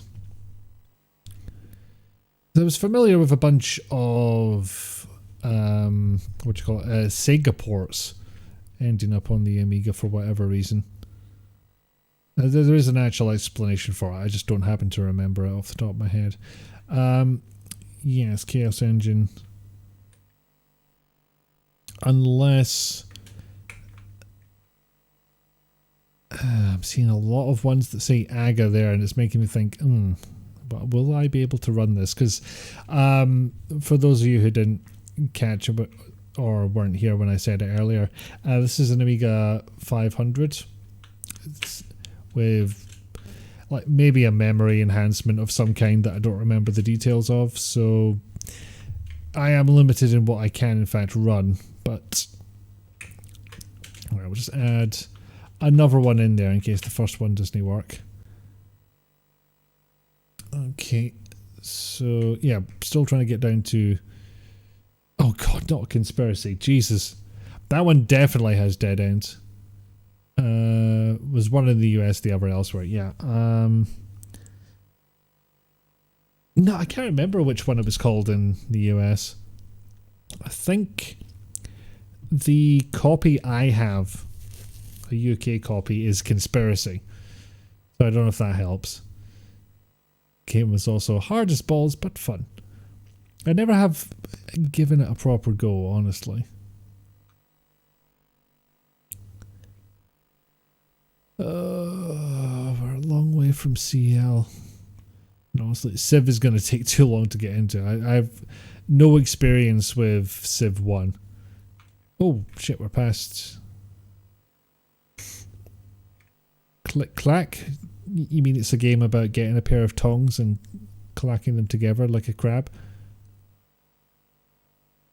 That's weird. I'm kind of tempted to do like a search one level above where I was searching before to see if I can find what Scott was talking about. But I've also remembered that I've got all the Amiga ROMs on a network drive, so it's probably quicker to see if I've got it on there. Still not as many dead ends as your average Sierra game. Yeah, that's true. Sierra would have had more. They might have been better signposted in the Sierra games, but maybe not. Okay, so nothing came up for Clive. Oh, there is one for Nightbreed. That's interesting.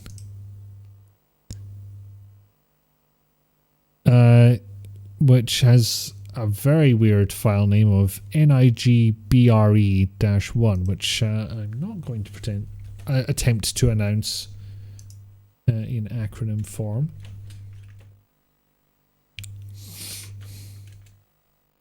But does tell me what to look for. NIGBRE. Hopefully I've extracted it on here. You never saw the appeal of the Larry games? I guess they appeal to people with a smutty sense of humour and people who wanted to see cleavage. That is the only way I can make sense of any of it, frankly. Right, what else? Oh, syndicates, yes. And we'll see how many... like fucking 200 ROMs for this, probably. So, do a search anyway. Probably a lot of games beginning with S. I think S is a pretty popular letter to start these with. So, were you saying Larry 2 was an outlier because it had lots of Sierra style deaths or not as many?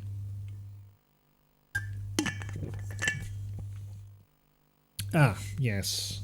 Now that I think about it, the word syndicate might be used in other Amiga games.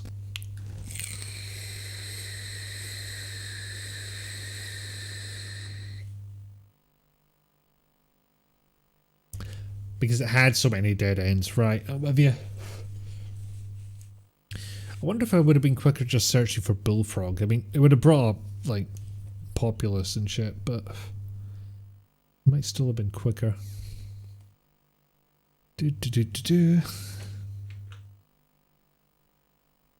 Might, you know, take a second. If it had any sense, I would have put out a call for suggestions in advance, but that would have been sensible. Probably better looking under the publisher. Yeah, I don't know if it's part of the file name though. That's all this is doing, is going through the list of files and seeing if text matches. You played the SEI remake of Larry 1 on the Amiga back in the day. That's how you first played it. I'm curious, how did that one compare to the... basically that would be the VGA remake, or equivalent, wouldn't it? How did that compare? Nothing like saving over your current game with one where the invisible timer is now unattainable. Ugh. Save early, save often, save in different goddamn slots. LSL was a product of the times. Late night TV, but the game. Yeah, that's not a bad way of putting it, actually. Mind you, it's also interesting to note that Aldo has not exactly grown up in the years since that game was published. There was a recent sale of all the LSL games on Steam, and you were like, eh. Yeah, it's not a series I really got into when I was younger. I pretty much only sat down and played it when I was doing a remakes and remasters video, which was a weird one because it was not only the original version, which I think was in EGA, and the VGA remake, but also the remake of the VGA remake with modern art, which was in the 2010s sometime, I think. And frankly, the less said about the people involved with that, the better. You can look it up in your own time if you really want to. Remember, Twitter is pretty much exactly what you'd expect from the maker of the game. Yeah, 100%. Looked awful on Amiga, so did the other Sierra VGA games like Space Quest 4. Bad ports, Sierra didn't care for the Amiga. I think that is fair to say. You know, I may have to see if one of their games is in here so I can compare and contrast, because I've never looked it up. But I do want to get to the other suggestions as well. But I will put a LucasArts game and a Sierra game in the list. SQ4 and King's Quest V used a single 32 colour palette for the whole game. So what? One palette no matter what scene, what sprites. Oh dear. My Christ, this search is taking a while. Particularly jarring in the Space Quest 1 section because it's struggling to show 16 freaking colours. Oh jeez. Yeah, sounds like they were looking for a quick and dirty way to get that game on the Amiga, which the Amiga should have been able to run those. I can't think of anything particularly taxing about the Space Quest games of that particular time that would prohibit it being on the Amiga if it was done right. King's Quest 6 on Amiga was good because it was rebuilt by Revolution Software. Really? I did not know that. I am learning a lot tonight. Made the whole thing in their Virtual Studio engine. Is it Virtual Studio? There's something in the back of my head telling me it's something else. I thought the 16 color version was a shock after the 256. Yeah, 16 colors, but they're the wrong 16 colors. That's gonna be a shock and a half. Oh my god. How many results are in here? Jesus Christ. I made such a mistake. It would have been quicker to scroll down manually. Oh, this is insane.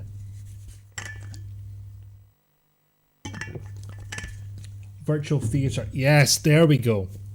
I couldn't actually remember what it was myself, but I was still like, not sure. How many versions of one single game can there be? Depends how many cracks and how many trainers were released for it, is the answer to that one.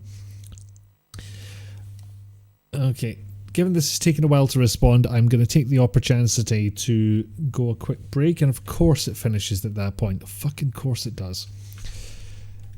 You know what? FLT has been doing me well so far. So we'll stick that version on. Yep, that's right. Who remembers how popular Syndicate was? Oh, poo. Yes.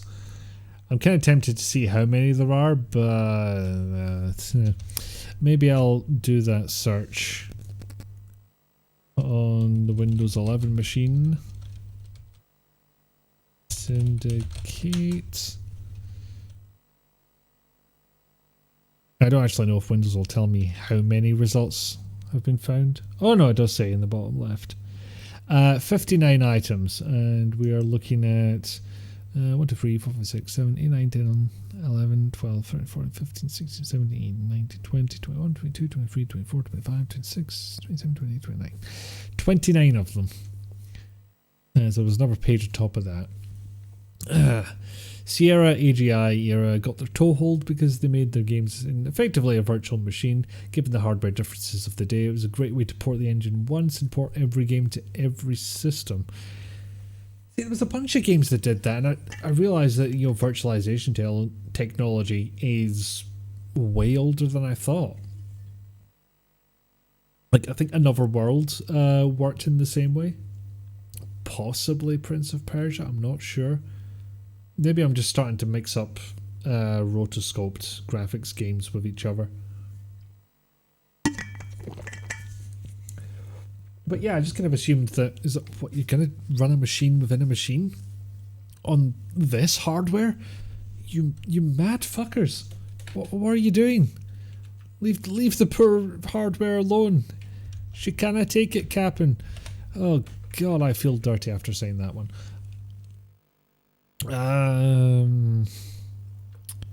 Shit, where's Monkey Island going to be?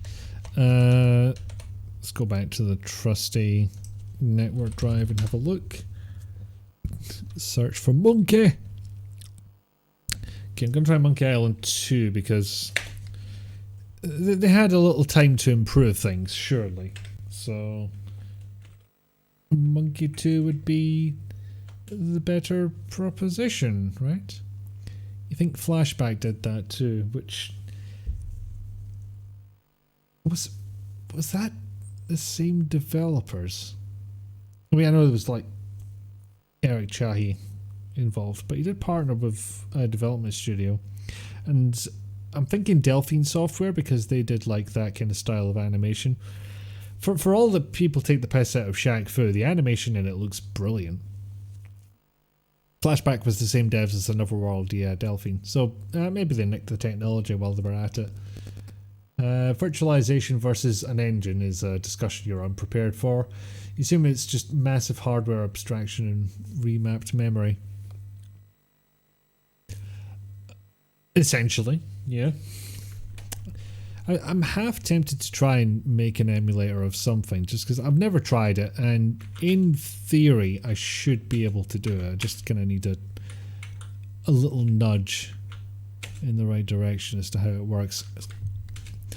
So I'm gonna put in 5 discs, except all of those say DE, and I don't think that's gonna help me at all. So start again.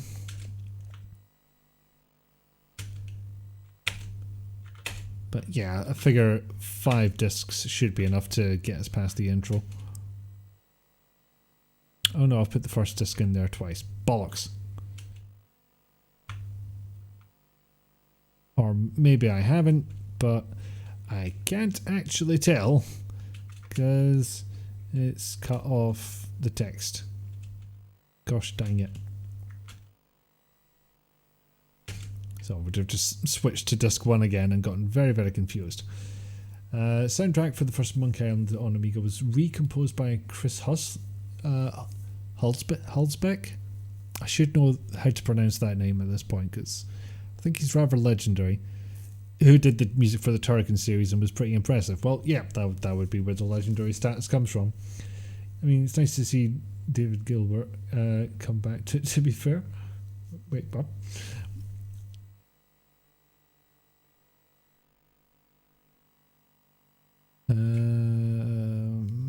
Anything else? Oh yeah, we're going to do a Sierra game, weren't we? So we'll find us a Space Quest. Oh, did you not know a new MI game being made? Oh, you mean Ron Gilbert, right. Granted, Dave Gilbert very much working in the same area of gaming, but oh god, it confused my brain for a second. Yeah, but yes, I am interested to see what Ron Gilbert thinks is the proper follow-up to Monkey Island 2, which I believe is what it's going to be. Let's just skip over all those games that have sex in the title because I'd like to keep my Twitch channel. Even though like 2 pixels of nip is probably not going to cause huge problems, I'm not going to risk it. But yes, and I'm interested as someone for whom Curse of Monkey Island, which had no Ron Gilbert involvement at all, is my favourite of the Monkey Island games. I'm also friends with someone who says, you know, Curse is a very nice game, but it's just not in the Monkey Island series. Yeah, yours too, you have your Gilberts mixed up. I still like my theory that Dave Gilbert is a combination of Dave Grossman and Ron Gilbert, and they were cloned together to make the ultimate adventure game auteur.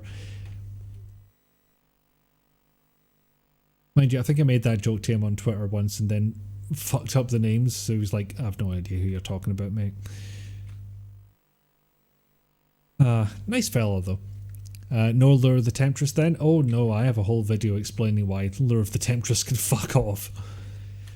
And a lot of it has to do with Rat Pouch, because Rat Pouch is a fuck who can get in the bin like the bin man he is, not the guy who takes out the bins, the guy who is a bin. He is the living embodiment of bin. And he can fuck off. I don't know if I've made that clear. Can't even make a I didn't know about Monkey Island joke. No, that news got disseminated to me very quickly. I know many an adventure gamer, so it was not going to be. I was not going to be in the dark for very long. You're looking forward to the new game. You feel bad for Ron, for all those fans complaining about the art style. Doesn't really offend me. It's the game's art style. And haters are indeed going to hate. People will find a reason to complain no matter. You certainly can't please people all the time. I mean, I did kind of read that news with a sort of, what year is it? Have I slipped into a parallel universe sort of feeling. Okay, it has been 2 hours now, so I think that's a good time to take a quick break. So maybe consider getting up, having a stretch, getting some water, getting a wee snack, empty your bladders and or bowels if you need to, or if you want. I'm not going to judge. Hopefully the clip player will work this week because it randomly broke last time, and I shall catch you back here in 5 or 10 minutes or so, or something like that. So catch you in a bit.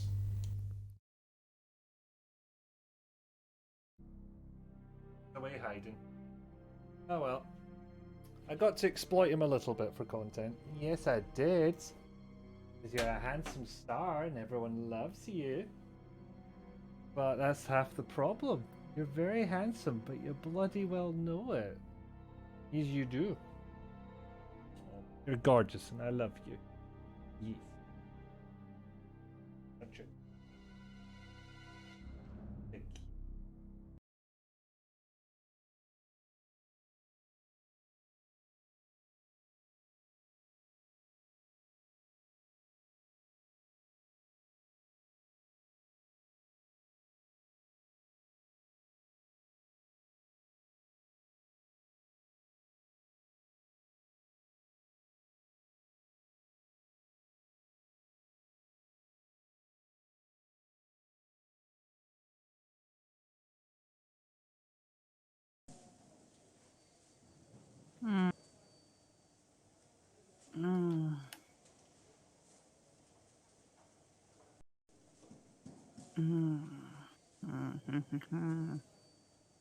Get out of here with that herbal essences ad shit.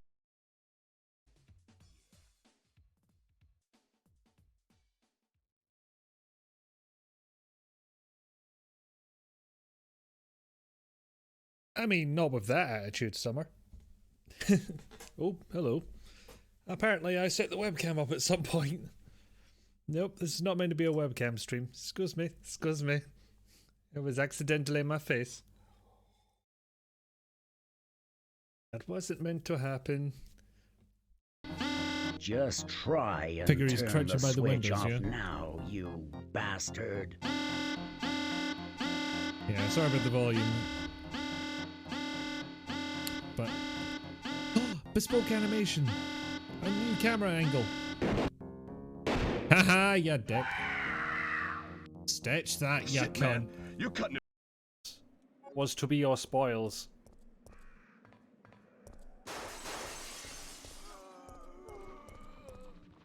Yep. There we go. Now they can only vomit on me. Ah, you fucks. Ooh, 4 of them. In the ass. Now you fucker. That'll do. I'm gonna get you in trouble with who the fucking Polis? We've heard there's been a juice crime up in this establishment.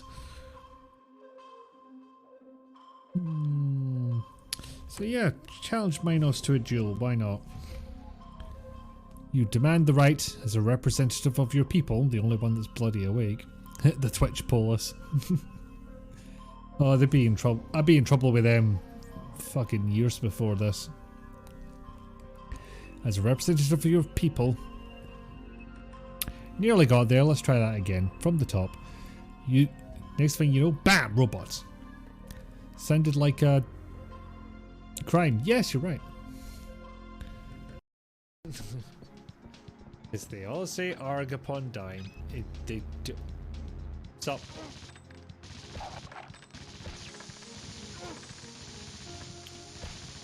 What the fuck is going on here? He was standing right there, I was standing right there. He wasn't moving a muscle. I was electrocuting thin air. What the fuck? Don't come near me, I've got a girder. You'll be making some iron brew later. Did I just kill myself with a girder that I was myself wielding? What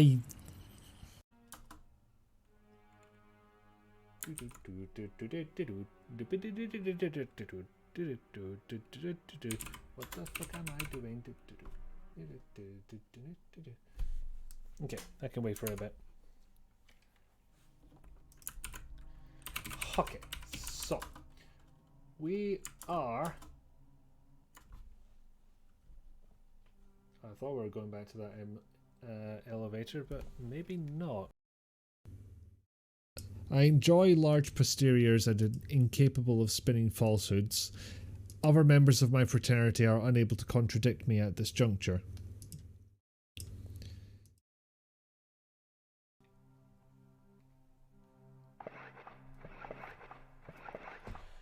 So glad they picked this angle for the animation.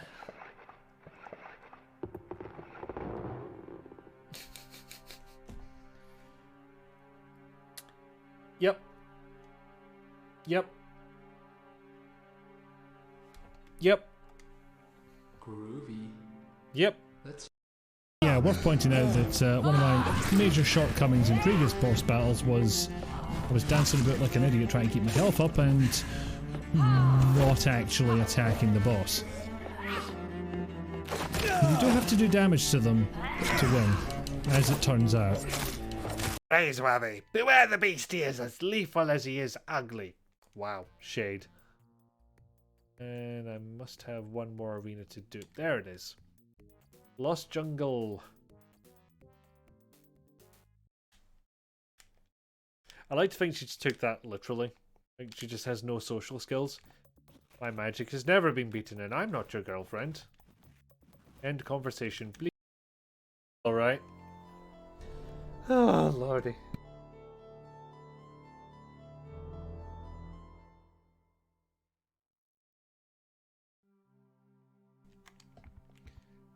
Thank God Dee Dee's not here. She would have clipped that in an instant. Okay, so we'll try that again. See, I've actually got no idea what that clip was about. Presumably I had just died to something horrendous, but yeah, I don't recall. I'll catch up on the chat here. Here's the thing, there are no fans of the new Monkey Island. There are fans of the old games and fans of the franchise, but the new game is an unknown factor. True, and we're only going to be able to tell so much from screenshots. Granted, sometimes that can be illuminating. Thank you very much for the zip song between the borders. Glad to know that's still working.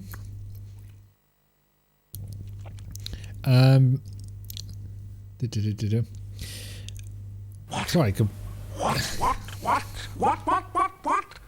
What indeed? Thank you very much for that one, Scott. What happened to my voice there? Bloody hell. I'm starting to think I've priced those too high, frankly. Because they are fun and I like to see them being set off. Most of these fans that complain were either wanting pixel art or Bill Tiller artwork. Yeah, that's what I was going to say. Yeah, sometimes screenshots can be very revealing about what a game is going to be like. But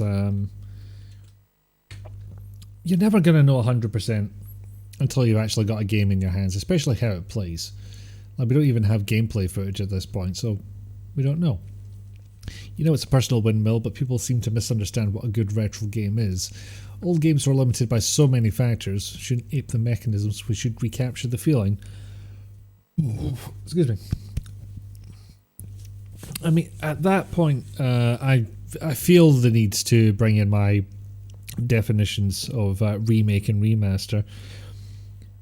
Remake is a new game with same plot and same kind of gameplay, but it is a whole new game in its own right, whereas a remaster is building very much on top of the existing game and you were trying to bring some more modern touches to it, or just, well, I suppose if you're getting it running on Windows 10, then it's not a remaster, it's a port. So a remake, for example, Resident Evil 2, very much from the ground up remade into something quite different gameplay wise, and even adjusting bits of the story as well, but still very much survival horror and telling that same basic top level story remaining the same. Whereas if you've got something like the remaster of Grim Fandango, which used quite a lot of art assets that were very similar to the originals, like obviously any 3D models got their textures updated, and possibly the actual models themselves as well. Sadly, they couldn't do much with the backgrounds apart from upscale them, because at best you would have to go back and find software what was used for those original renders and get them to render it at something higher. Because even if you remodeled it in a new program, they'd be using a completely different lighting model. It would not come out looking like the same old background. But yeah, I think it's fair to say that Resident Evil 2 recaptures a lot of the feeling of the old game. Hibernaculum runs at 320 by 180, except the text is rendered at screen resolution. Doesn't look bad, it's actually legible. Audio, color space, everything is designed for the feel, not the mechanics. Okay, so the new MI, you can debate stylistic choices, but simply copying the old styles will end poorly. Like, as much as I keep asking why nobody's made another game like Dune, you can just play Dune if you want to. Yeah, it still exists, it's right there. Final Fantasy VI for PC. New engine, new menus, new graphics, new script, new music. Ground up remake that's reasonably faithful. I've actually not seen any footage of that remake, so it sounds like we're agreeing. I don't want to presume, in case I am assuming too much. Anyway, now that we've loaded this thing up, we can actually find something we wanted to load.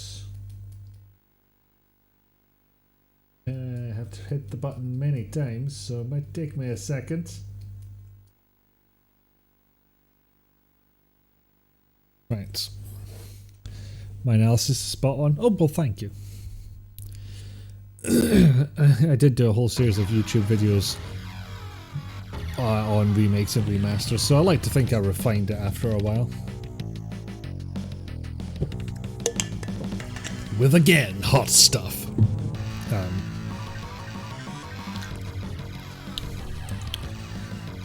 A hell of a crack tune though. No idea how to get past this. I may just have to sit and wait.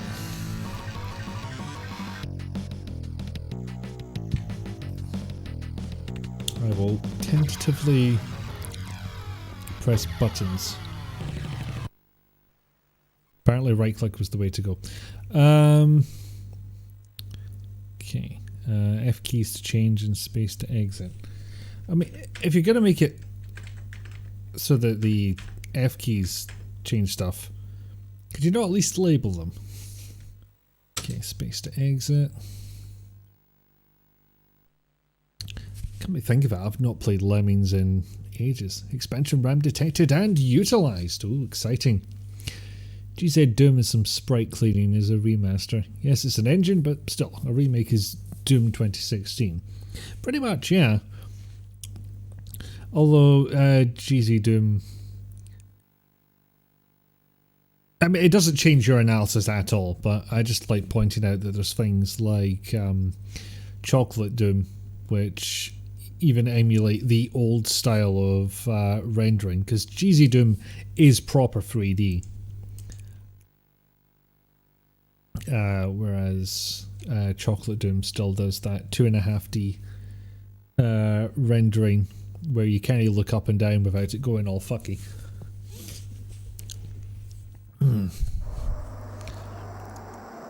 See, if I didn't think my computer would completely shit the bed trying to stream it at the same time, I'd be tempted to stream a bit of the Doom RTX that came out. Right. That is some very good animation indeed. And sizable sprites. Shame the rest of the game doesn't actually look like this, but there you go. Clem. So this will be the whole last disc.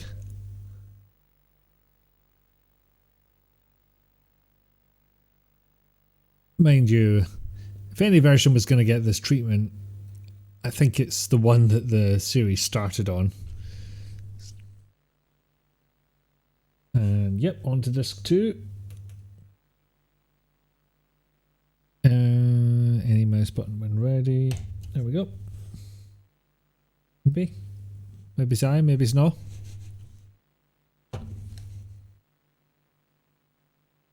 Do I have the mouse in the wrong port? Quite possibly. 1 second.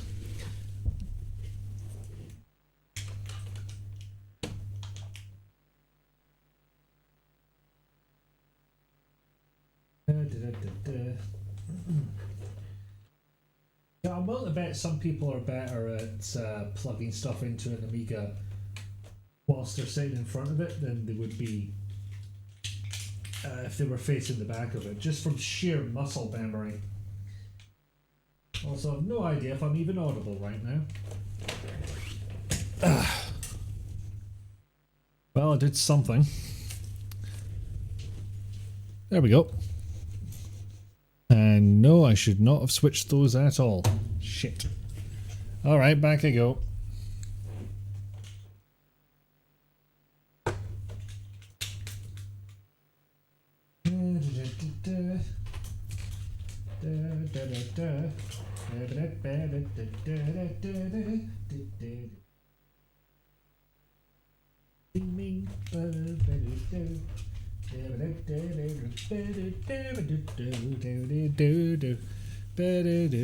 Fuck's sake. Why won't you work, mouse? I plugged in you correctly. You know, but there's a fun option. Do you want to fun? Is fun a desired element of this? I was very muffled. Well, yes, that is me being far away from the microphone and at the completely wrong angle, so that is not surprising. How many drives does this device have? I mean, one, just numerous slots for what is in that drive at any one time. Is this like a PS2 mouse where it needs to be booted with a mouse plugged in? Well, it was booted with the mouse in. But if it booted and it was the wrong port, then yeah, maybe I need to start this again. Okay, I'm going to swap them back and restart. See if that does it. Hi, you fucking Tom Mouse. You go in the upper port, la la la.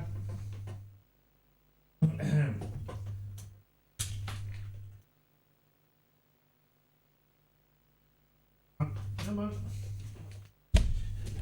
For those interested, I'm using a little device that converts a USB mouse to be used with the Amiga's serial mouse, or serial-esque at least.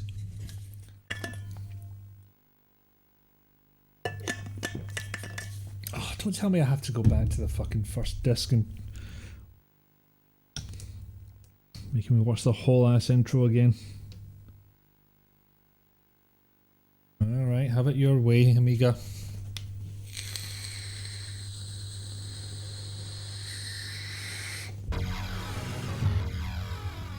But yeah, I'm not 100% sure how hot swappable those ports on the Amiga are.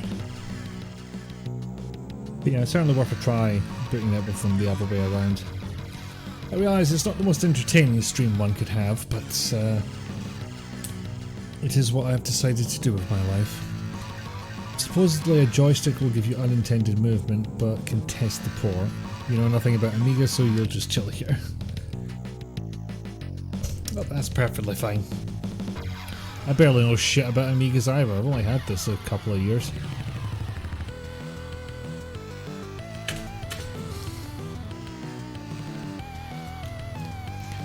Yeah, man. Yes, Croatia. Very good. Nothing against your fine. Oh no. I think I've got this wrong because I hit a button on the joypad and that's what skipped it. You enjoy the company and journey, so I'm glad. But does this mean I'll have to play Lemmings with a joypad? Because I have done that before. I would kind of prefer the mouse, but it is perfectly possible for me to do that. By the bad design. Yes, in the days before we knew they would go on to the likes of GTA. Which, as any modern gamer will know, that series started with a game called GTA 3, and no others existed. Okay, it's loading stuff. Starting to think I really need that buzzer now. Just so I don't have to keep looking over at the thing to see if the light's on. I mean, it's probably another way of doing this. Right, set this 2, of course.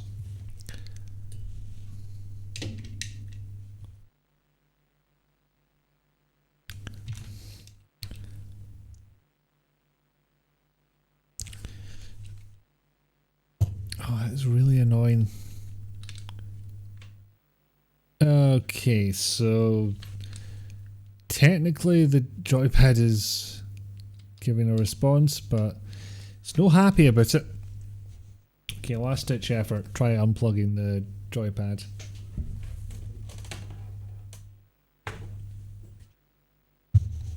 That did not improve things. Okay.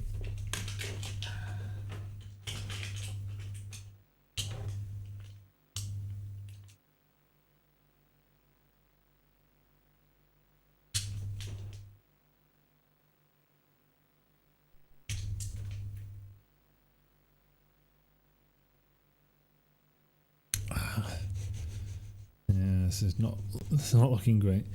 Sorry if you know this, but make sure you get the right kind of buzzer. One clicks, the other makes a constant tone when voltage is applied. You really want the former, I'd guess.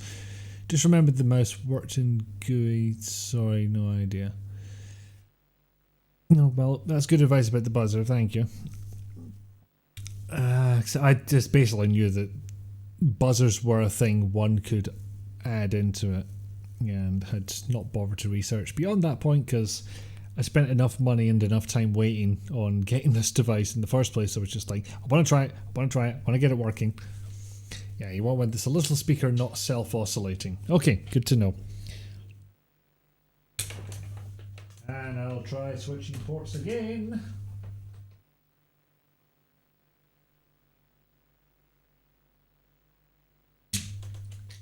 It's also possible it just plain does not work with this mouse device.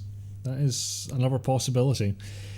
It would be an annoying one, for I do not have a proper Amiga mouse and they are going to be costly. I forget how the labeling differs. Okay. Okay. Oh, this is very disappointing, especially when I had to, excuse me, go through 2 discs of loading to get to this point and find out it doesn't fucking work. But we'll have to try another game.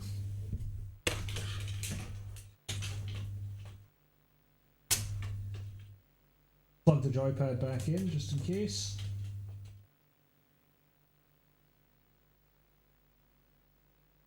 And switch over to another disc before we restart the Amiga.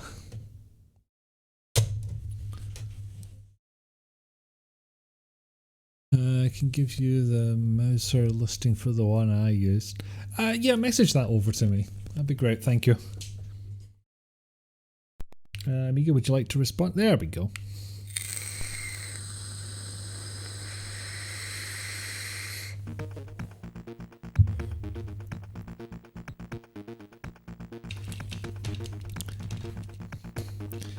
Yes, there we go.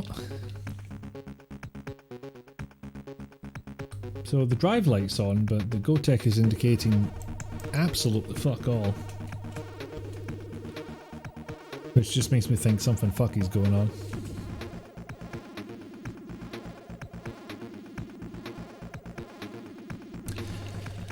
Perhaps it is just loading and I am being impatient. But that is what modern gaming has done to me.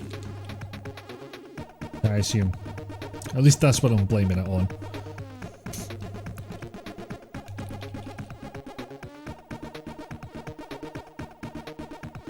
I mean, yes, it is a lovely crack intro and everything, but come on. You have to, eventually you have to do stuff.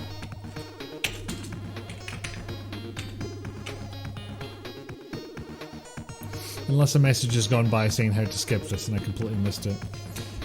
Well, you're a DigiKey lad yourself. You do recommend going with mouse or the like. It's pricier than other places, but that's because you don't get factory seconds and mislabeled parts. That would be better than rolling the dice. Although, I have gotten lucky before. The C64 that I have was... what's the term? I think it was technically listed as for spares or parts, but it was actually just untested. So it was like sold as is, no takebacks. If it doesn't work, it's your own fault. But it did work. I was quite happy with it. The only vendor left that hasn't turned into the dreaded marketplace. Even today, everything you buy from Mouser actually comes from Mouser. Well, if two separate folk are recommending it, then I feel like that is a pretty good endorsement. I'm going to try swapping the ports again, see if that does anything.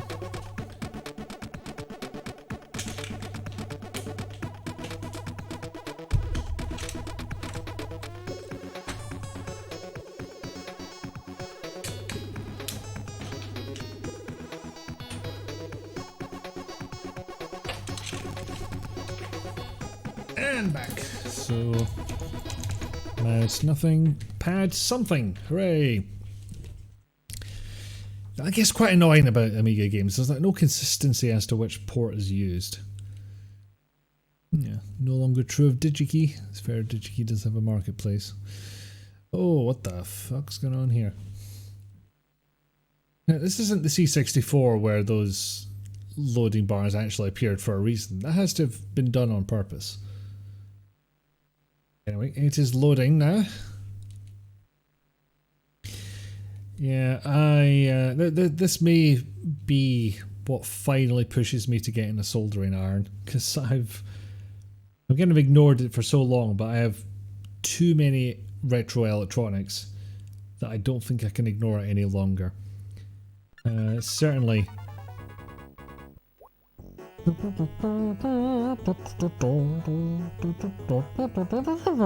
I forgot how this went.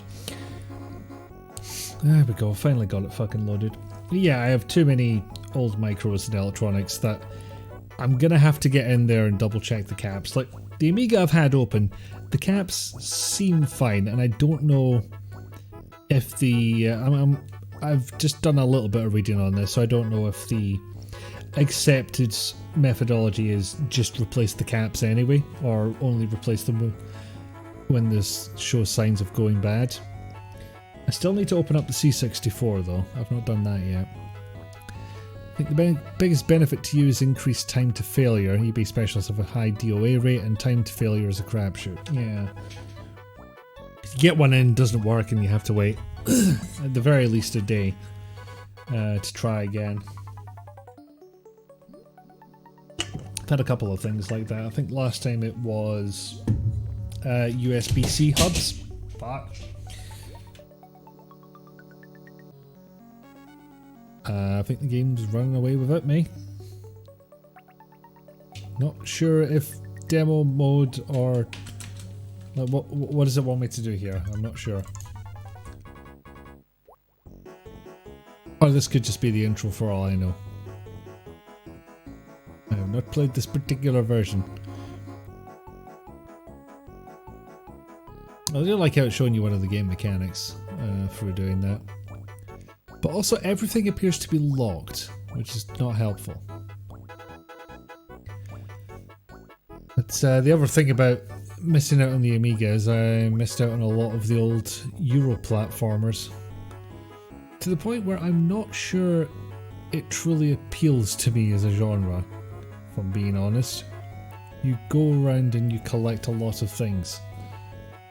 Maybe I would prefer fighting things. Okay, right, so I do need to press some buttons or something. Swear the fuck, if I need to swap ports again, I will be not even slightly surprised, frankly. Press fire. I am trying, sir. Okay, I'm gonna swap ports again.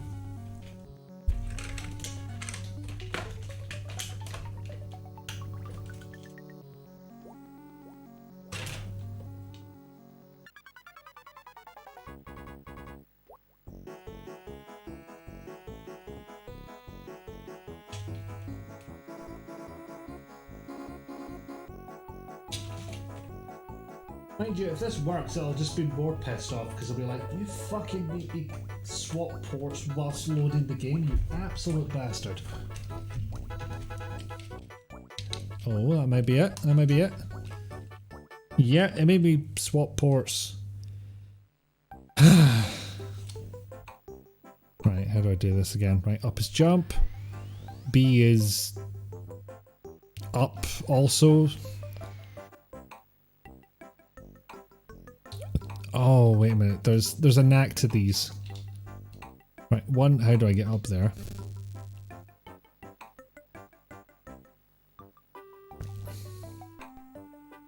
Oh, I know how to collect these now, actually. So... Cake... Hammer... Bollocks.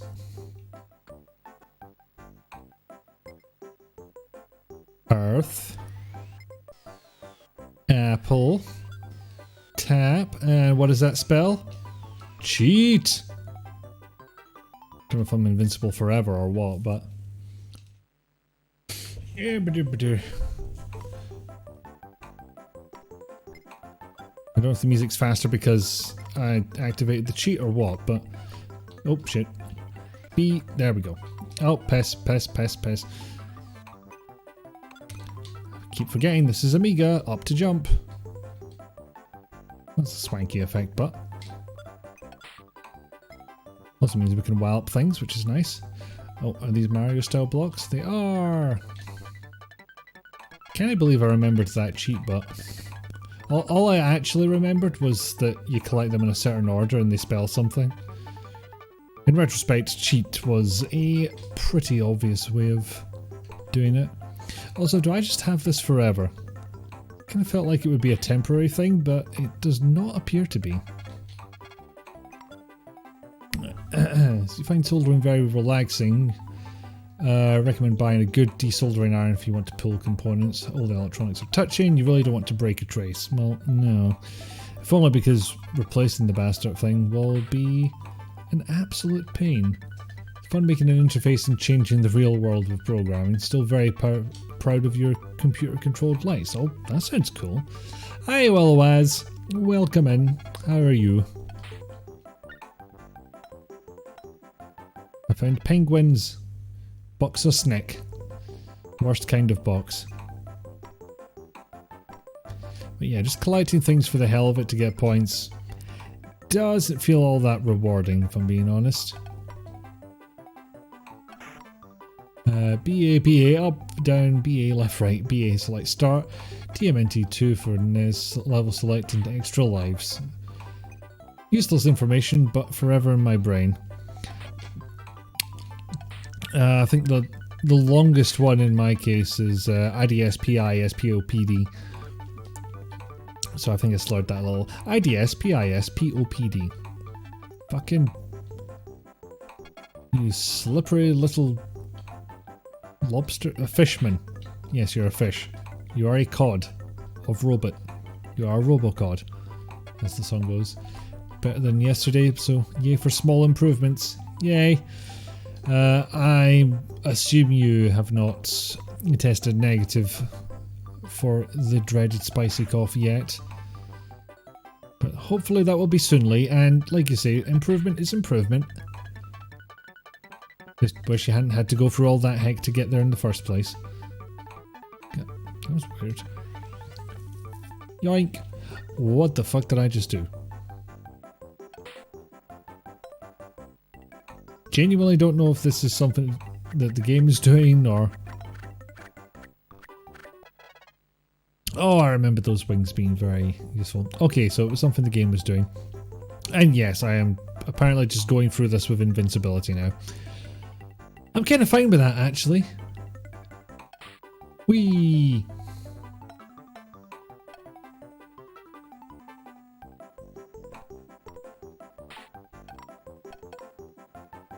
Ah, I was hoping to get the whole way over without touching the ground, but 'twas not to be. Yes. Yeah, fuck off, penguins. Coming over here. Being penguins. I don't know what they do. 212 down up. Gore code for Mortal Kombat on the Master System. I had a gore code as well. I guess it makes sense, and I didn't mean to get to the exit that quickly. The good cheat code. Yeah. Did not test today. Yesterday was a very positive. It showed up immediately. Jesus. Oh, that's gotta be scary. I've actually not tested since I had the guy in to fit my oven. But I suspect that once... If it does turn out that I am Ronarized, and I don't have any symptoms other than throat was a bit drier than usual today, which, you know, hardly seems conclusive. But this would be a day or two after infection, so it's possibly just not shown up yet. Fuck you, train. There we go.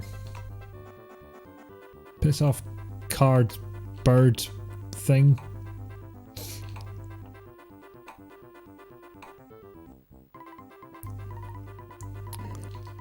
You know what? I'll say this for the game, it's colourful and fairly smooth. ID smashing pumpkins into piles of putrid debris. Yes, because Doom is too hard to search for online. It certainly is these days. You want to talk about the original Doom? It's like, oh, did you mean Doom 2016? No. Nor did I mean Syndicate 20 as a...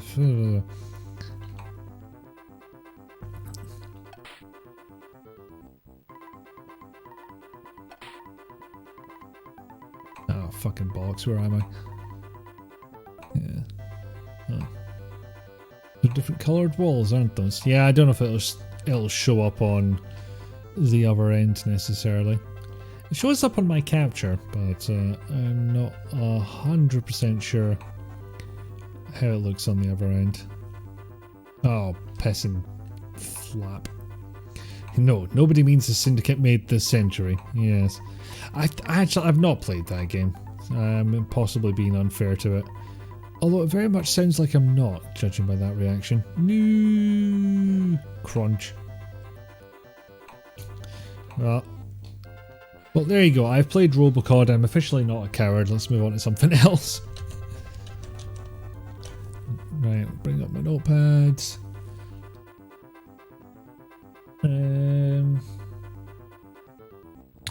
Yeah, I'll try Castlevania quickly. I just want to see how what the Amiga interpretation of it is. Which I'm kind of thinking NES graphics with a black outline on them. I don't know why my mind's going there, but that's definitely what I was thinking. Come on Amiga. You did. It's a bog standard FPS with bog standard Megacorp's coat of paint.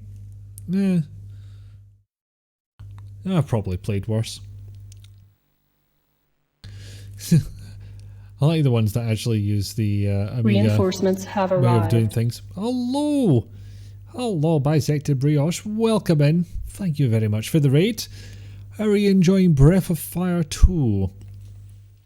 Also, is it the SNES version or the, I think you mentioned it was the GBA version you'd played first. But anyway, how are you? How is your stream? How are you finding the Breath of the Wild 2? and welcome in, Raiders. Yes, the shout out set itself off. Excellent. Yes, I'm happy with that sound alert. I'm glad I got it back in after the migration from Streamlabs to what the fuck am I on now? Stream Elements? I think it's Stream Elements. Haven't got any of the graphics back up, unfortunately, but I'll have to actually just sit down one night and deal with it. Breath of Fire 2, but yeah, enjoying it. But wait, what did I say? I'm confused now. Did I say incorrect thing? I may have. I may have said so much that accent change to nation that not exist. Well, in any case, lovely to see you in. And my god, that took a while to load. Yeah, it was loading the entire time. But welcome in, Raiders. If you don't know me, I'm Mickey Foo. I play whatever the hell I want, but generally found in the realms of retro. We're playing apparently a port of Castlevania, and it's on a real Amiga 500, so I'm very limited in what I can play. I think I briefly said Breath of the Wild. Really? I mean, I'm not denying it happened, but I didn't think I had. Bizarre. Yes, Breath of Fire. Remembering how your favourite character from it was the cheerful buff cat girl, but you doubt that had any effect on your growing.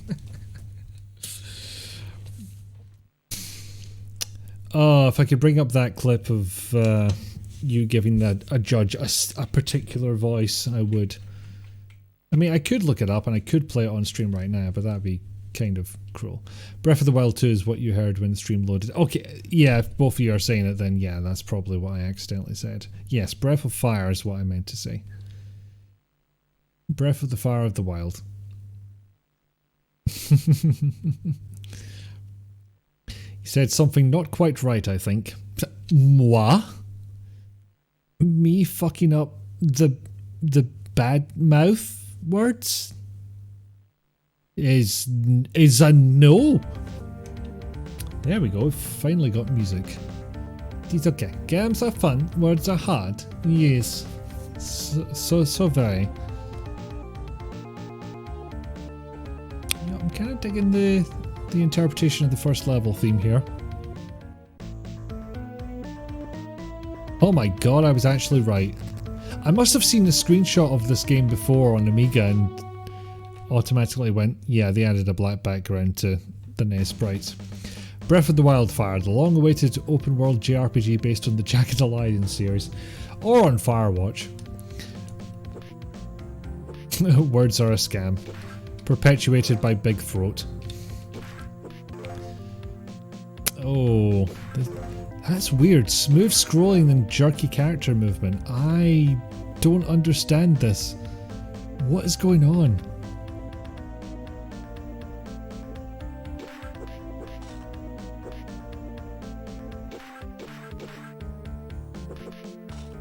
Yeah, this music is the second level, I think. Also, these fuckers are way harder to hit than I remember. Why did I go back for that heart? I don't know. It's not going to do me any good here. In fact, it may just get me fucking killed. Also, running into dogs will do that pretty quickly. Oh, I do have a secondary weapon. I just assumed I hadn't picked one up. Fuck off. No, no, no. There we go. Let's go to the right for the... But I didn't hold up. What? But what the fuck happened there? I'm starting to think this is not the most put together port in the world. And no, I was not going to be able to do the bat bounce speedrun tactic or the deep throat sting. Jesus. That's even worse than what I said. Just realised you don't know how sprites work on the Amiga. Slowly, by the look of things. And certainly enough to yeet me into the fucking water. Oh, this... I really get fucked up by the character movement being a different frame rate from the everything else. It is very confused. Oh, piss. I didn't think I'd go back down the stairs. I thought I would just fall. Ow, my face. Shitting. Shit, piss, and farts also.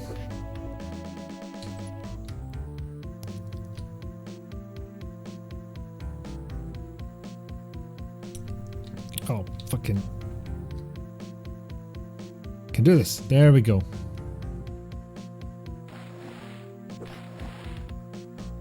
Ow. Charge.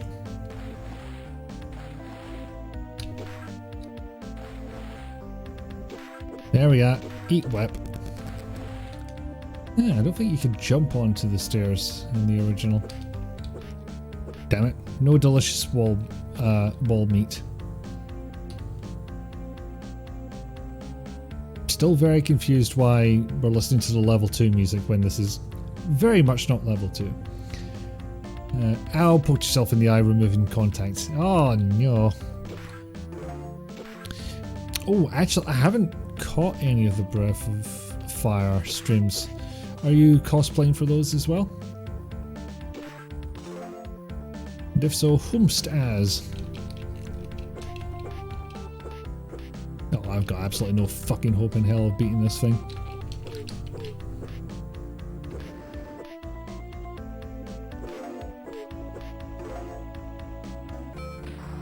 And indeed. And yes, that is game over, it would appear. Finally made friends with the neighbour dog. Oh, he's been a barky, growly mess since the new baby, but you let him sniff you and you had a good time. Oh, yay! Makes you feel any better. You smashed your eye into the corner of a monitor the other day. Oh! I mean, presumably it's not legitimately sharp, but... oh, that's not going to be fun. Casual cat cosplay. Excellent. Just 1 second, I need to enter the Hall of Fame. There we are. Preserved forever, at least until I turn the Amiga off. So face, paint, makeup and contacts, but no ears or anything. Good, because you obviously wouldn't have those lying around. Okay, I'm gonna go for broke and try the Chaos Engine next. No disk and drive. Yeah, that's because I fucking changed it. I might get a wig if you can find one that's not too expensive. You know, I've never tried to buy wigs before, so I don't know what reasonable prices for such things are. Or indeed reasonable prices for ones that actually look good. That's cool though. Like I said, I've probably said this a bunch of times, but I think the peak of my costuming was a custom raggedy Doctor Who costume for one Halloween. And great thing about that, it turns out, if you're in a hot and sweaty club of a whole bunch of other people, this was years before COVID incidentally, you end up being at just the right temperature because your costume's full of holes. So that worked out. One of those frameless Asus monitors. Luckily you keep the mount loose because you swing it out of the way, but apparently messed up the out of the way part. Short, decent, unstyled wig can go for like 20 quid. Okay, that sounds doable. Here wigs go from not too bad to this is catastrophic. Like I said, I have not dabbled myself.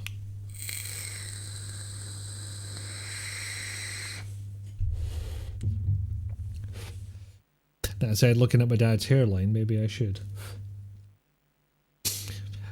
Sorry, if you're watching, Dad, love you, but there's a barely noticeable spot on your head for which hair is not a thing. Just, I'm sorry you had to find out like this. As if we don't take the piss out of him for it already. Just give me 1 second. I'm going to try swapping the controller ports.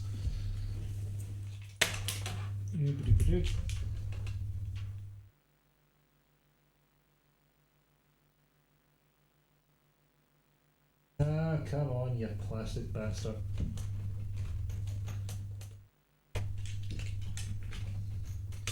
You know, it would take nearly as long if I didn't plug the mouse back in at the same time, but I feel like I'm going to forget about it if I don't. There we go. It wanted the other port. Also, this ROM appears to be haunted.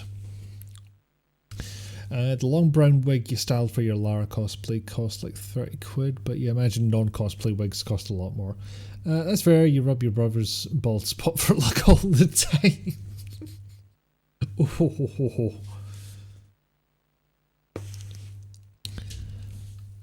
Is that your older brother by any chance? Because that sounds very much like a younger sibling move, and I feel that. I feel that very much. You have given up and considered that you almost made it to 40 before your hair started thinning, and that's a win. That's pretty good going. And it's not the end of the world either. Like, Patrick Stewart went bald at a very young age and didn't appear to stop him.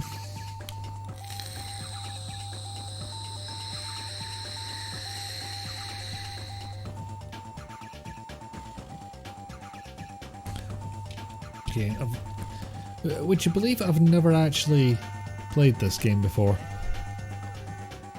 I'm not entirely sure what to expect. Younger, but only by 16 months. Alright.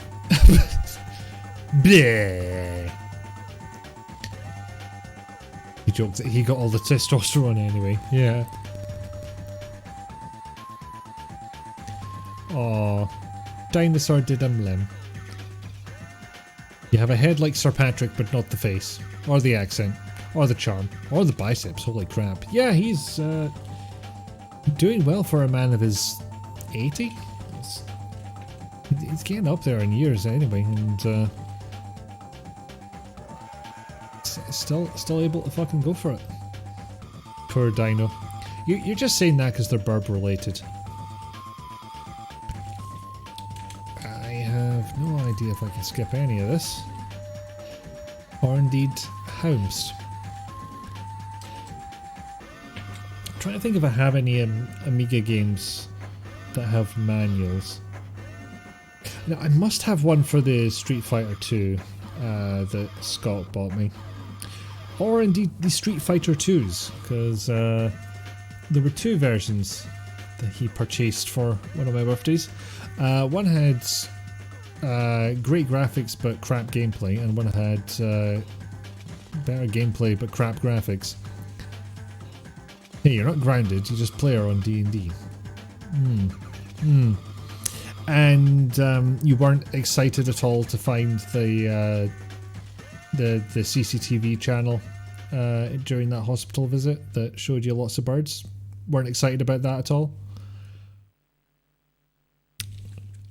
Come on. What? How do I... I really should look up the manual at this point because Jesus fucking Christ, this is going nowhere. Okay, fine. That was an amazing thing to find out they had in that hospital though. That is brilliant. You want to see burbs? We're gonna show you burbs. That's what British hospitals sound like apparently. Swapping controller parts again. Because it's all been a little bit fuck you. Fuck was that noise?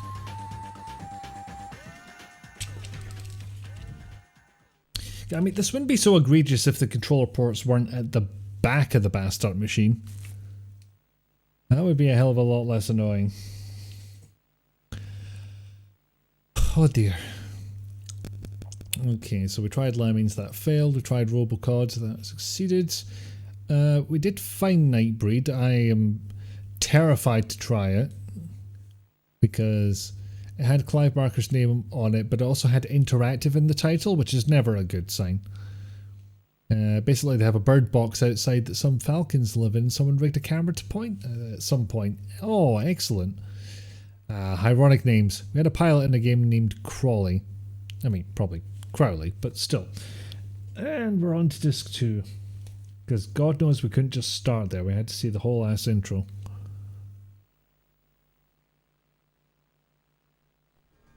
But yes, I fully approve of that camera pointer's actions. Someone's going to appreciate this. And you know, if you're channel surfing and you don't find anything, I think you could do worse things than, you know, tune into the burp channel.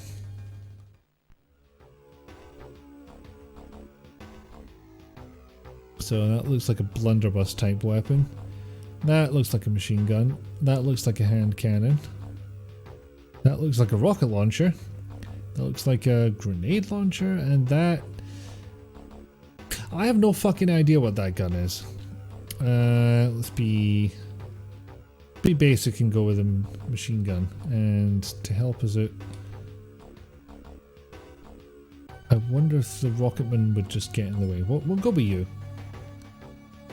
A nice cam bird channel is just the ticket for a hospital stay. But I mean, sounds pretty good to me. I would give it a go.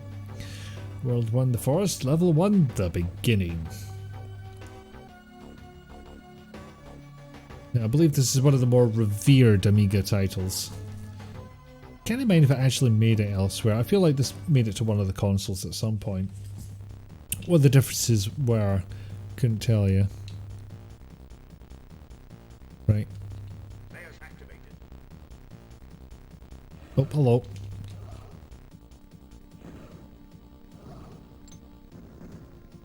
I think I've also heard that this game is basically Sparkling Gauntlet, so I will expect that type of gameplay. Alright, I've blown up a stick. You know what, this could be louder. 1 second. And it is also fucking jamming, so that seems like a good move.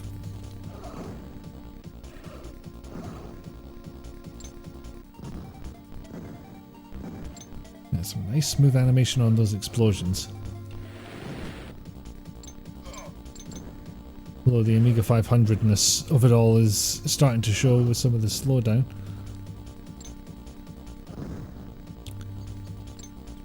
I kind of feel like my gun should be making noises, but it not. Plenty of other sound effects, just not that one. Maybe they couldn't figure out a sound effect that wasn't completely annoying to hear several hundred times a minute. Right, that's a hole. That was a hole. I blew it up. Sorry, Nick.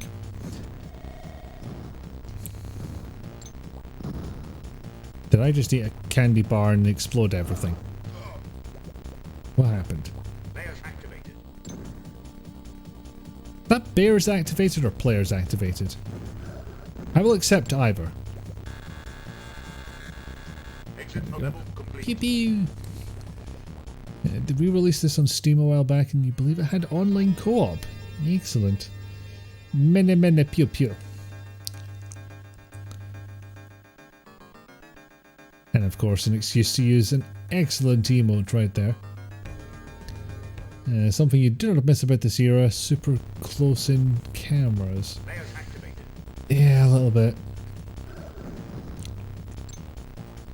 Then again, it can just end up being fucking weird. Like, if you compare Jazz Jackrabbit 1 and 2, Jazz 2 is basically, seems like it's twice the resolution. So yeah, you see twice as much, but things end up looking utterly tiny. It's very odd. Oh, piss.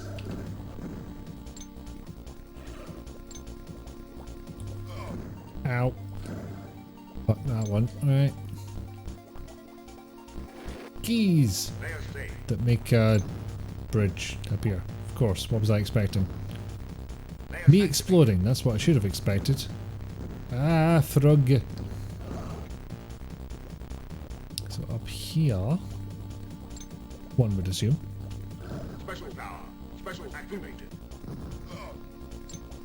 I don't think I actually meant to do that, but okay.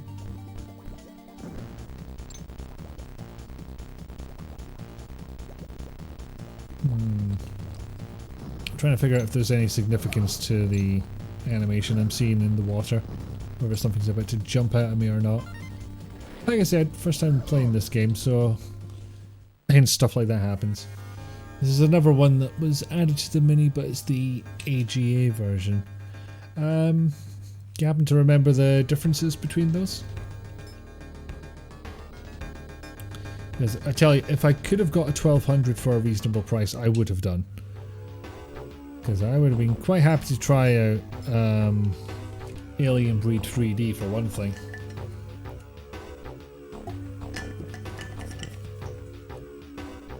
There's also an interesting thing I saw with an expansion board that lets you, well, two expansion boards really. One for the Amiga itself and one for a Raspberry Pi. And so the Raspberry Pi can basically emulate a coprocessor for the Amiga. Don't know the exact specification, but certainly one of the things it could do was change the Kickstart ROM. So you could get into later versions of Workbench, and I would assume Amiga OS on top of that. Hey, I made fire. For what purpose? Don't know. I'm just wandering around and shooting dudes.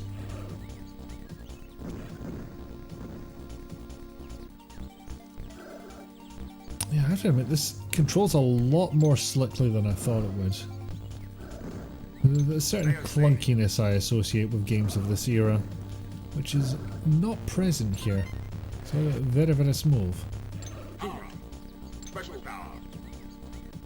Special activated. Okay, I don't know if special just activates on its own or if I'm hitting some kind of button combination and not realizing it.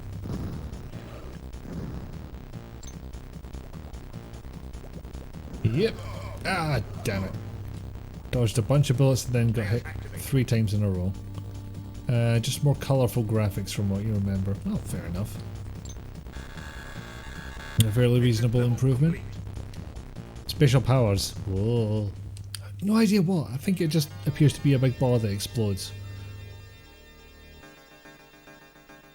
And I'm not sure what all these numbers mean. It doesn't help that powers of 2 mean that your options are limited for scale. Yeah, indeed. Might have gotten away with it in the CRT era, but these days, yeah, probably want some kind of very fancy scaling algorithm if you want it to look even remotely good.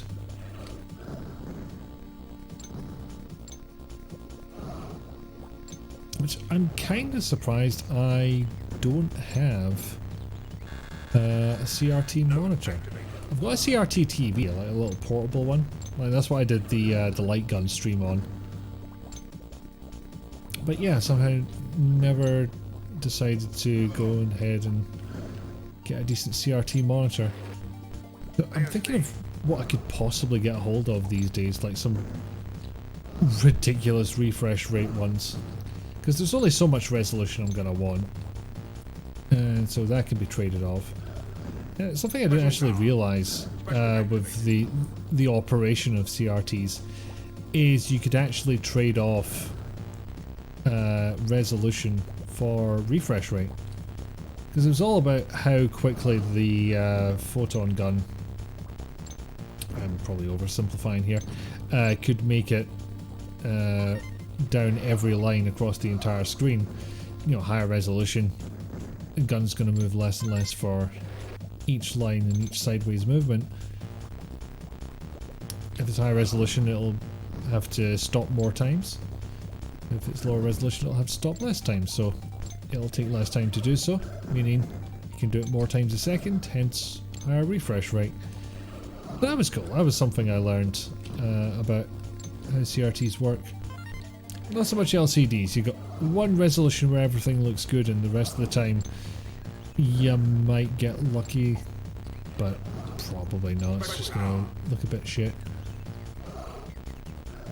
Better than it used to be. Special It activated. used to be absolutely diabolical if you were running something not at native resolution. I think I've missed something here. But we did get the tunes in the meantime.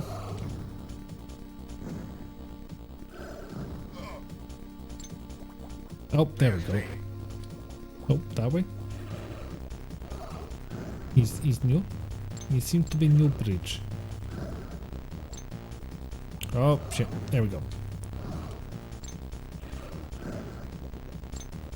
I hope it doesn't turn out I have a limited ammo because I have been firing sort of willy-nilly. But yeah, I think I could see myself getting well into this when I was younger. Yeah, it's not terribly bad to play right now. It's simple, in all fairness. But I am having fun. I was having fun. Also forgot to shoot this. Node activated. Let's get that lightning rod dealt with, of course. Because those are terribly important for reasons that I'm sure the manual would tell me. Special activated. Where am I going?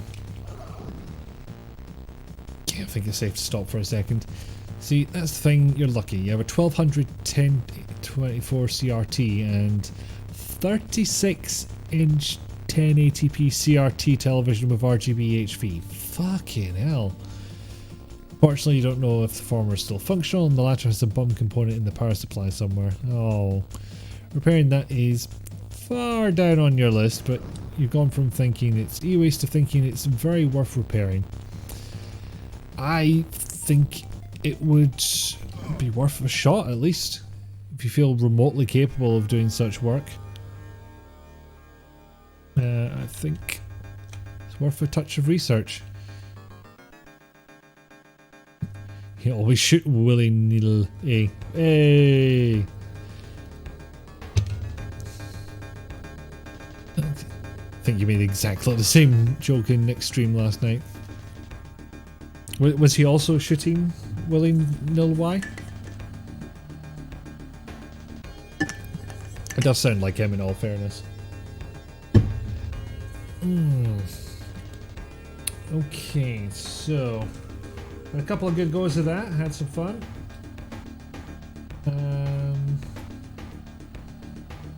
Okay, so something that was mentioned earlier is that there were some conversions of LucasArts and Syndicate. Syndicate? No, sorry, I was looking at that bit of text there. There was some conversions of LucasArts and Sierra games to the Amiga platform. Some of which crashed the fucking Amiga, apparently. 2 players on that screen? Well, one CPU controlled. Excuse me. But yeah. In fact, in theory, surely the game would run better if it was actually 2 players, because it wouldn't have to run AI for one of them. LucasArts? Yes, indeed. Maybe don't get too excited, because the Sierra ports were definitely bad. There is conflict on how good the LucasArts ones were. I'm in the they weren't great camp. Some people seem to think they were actually sort of alright a bit.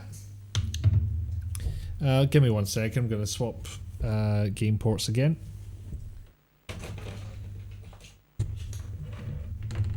Oh, well, of course that's not going to work. I never plugged in the mouse again last time. Just got so pissed off having to switch the bloody thing over every 2 seconds. I just decided to leave the mouse where it was. Now, is that going to work? Have I mentioned how utterly legit this version is? Well, thank you, Connie, but I'm not seeing much happening here. Looked like you were loading for a set. Oh, there we go.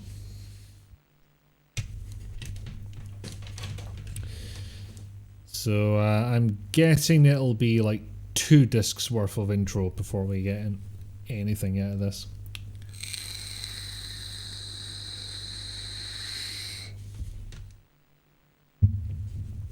So legit, Summer. Like I cannot even explain to you how legit this is. And it stopped loading or doing anything. Oh, there it goes again. Ugh. I'm starting to think I should have just set up a webcam on the Amiga itself so you could see when it was loading and when it was actually trying to do shit. It's so legit that it's showing nothing but a black screen. I'm starting to think I need a button to just show a distraction whenever I'm waiting on stuff to happen. I wonder if this copy protection will have been bypassed.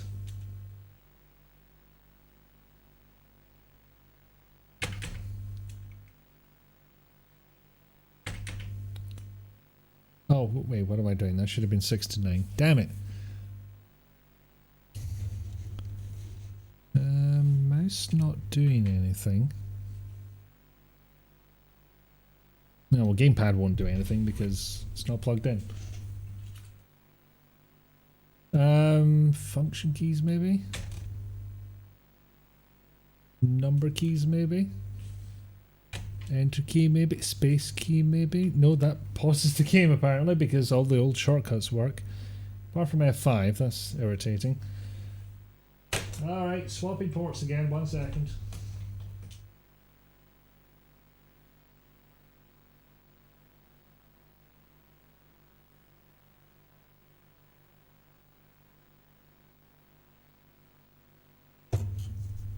Well, nothing's showing up, but it is moving the mouse on my PC.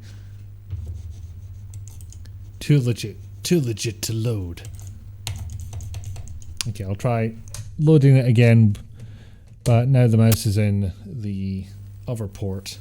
Maybe everything will be fine. Or maybe it'll give me another Guru meditation error, who knows. That mouse is not moving. Also, it's not lighted up. Maybe I've not got it in correctly.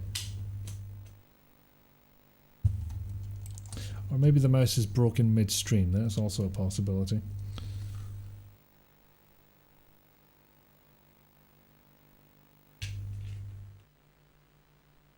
Oh, there it is.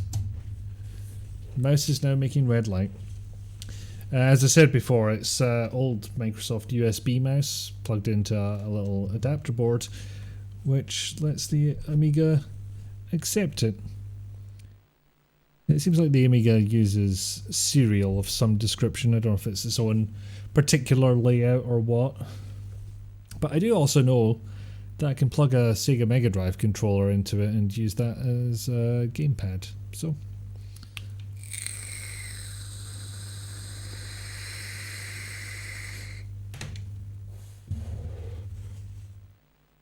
loading. Is this the point where I'm supposed to sing that Super Mario Brothers ditty? I know I've made that joke 100 times before, but rarely am I faced with loading of this magnitude. Wicked pong rip, bro. Okay, I did not lean back far enough from the microphone, apparently. Hold on, I'm taking a hit.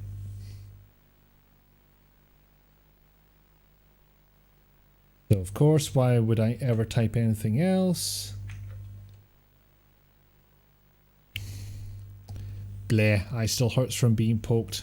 Yeah. Piss, how does this work? Wait, what did I press there? Oh, text speed, that's what's happened.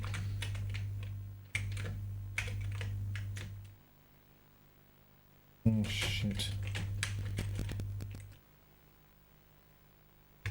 Fucking...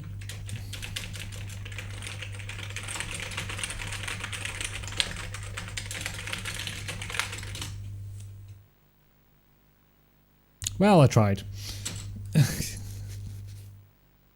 Fucky. Now these did support joysticks to some extent, so that is also possibly worth a try. But I also kind of expected I'd be able to see a cursor. Oh, there we go. Although it seems to think it should be a mouse.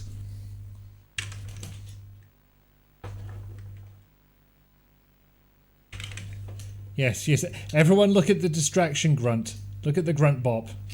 Oh, look at the grunt bop. None to see you here. Just vast amounts of fuck all happening.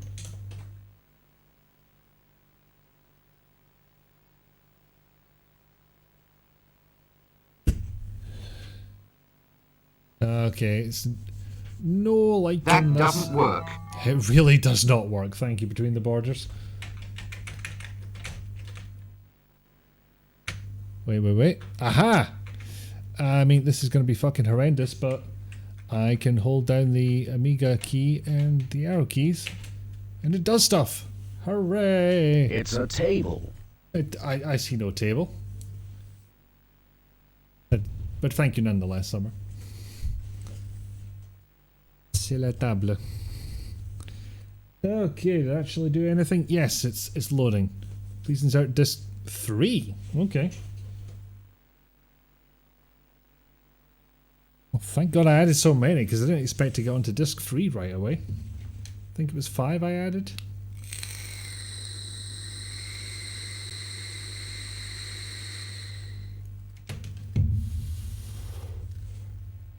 Oh, fuck you.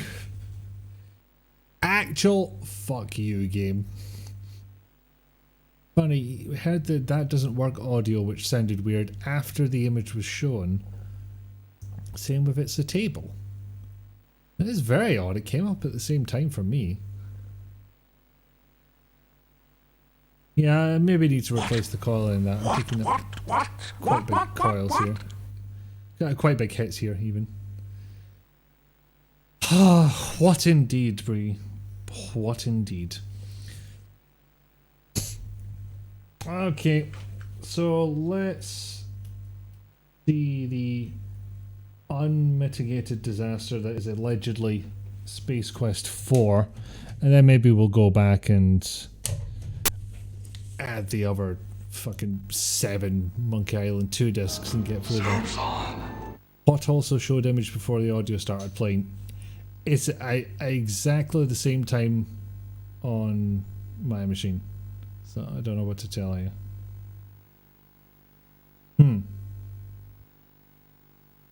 You know what, come to think of it, I think the Sierra ports actually did start from Workbench. So yeah, I may need to switch back, sort that out. I mean, is anybody else seeing the videos before the audio comes on? Like, I'll do a little what here for demonstration purposes. What? Anyone else see a delay between the sound and the visual on that one? Because I have noticed that occasionally Twitch goes a bit fucky for me and just decides there's an offset between video and audio. At the same time for you? Okay, might just be you, Summer. Because I have had that happen to me more than once. Quarter-second visual before audio. Refresh the Twitch page, wonder if that might make a difference. That's what I usually do when that happens, yeah. But quarter second, that possibly sounds about right. I don't know what Twitch have done in the background, but I'm not a fan of whatever change that is. It's a table. C'est la table. Thank you, Summer.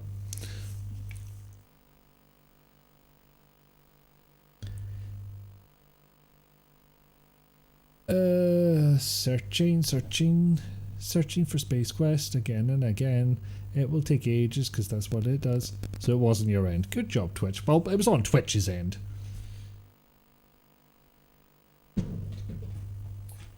Because that's... it is a tactic that's used in streaming video. Like if there's a bunch of packets that come in all at once. Especially after there's been a dearth of packets at some point. Sometimes what it'll do is it'll speed up a little bit, so you'll actually be watching the video in fast motion. Oh, but I want to play one of the crappy ports, but there's also the best quest right there.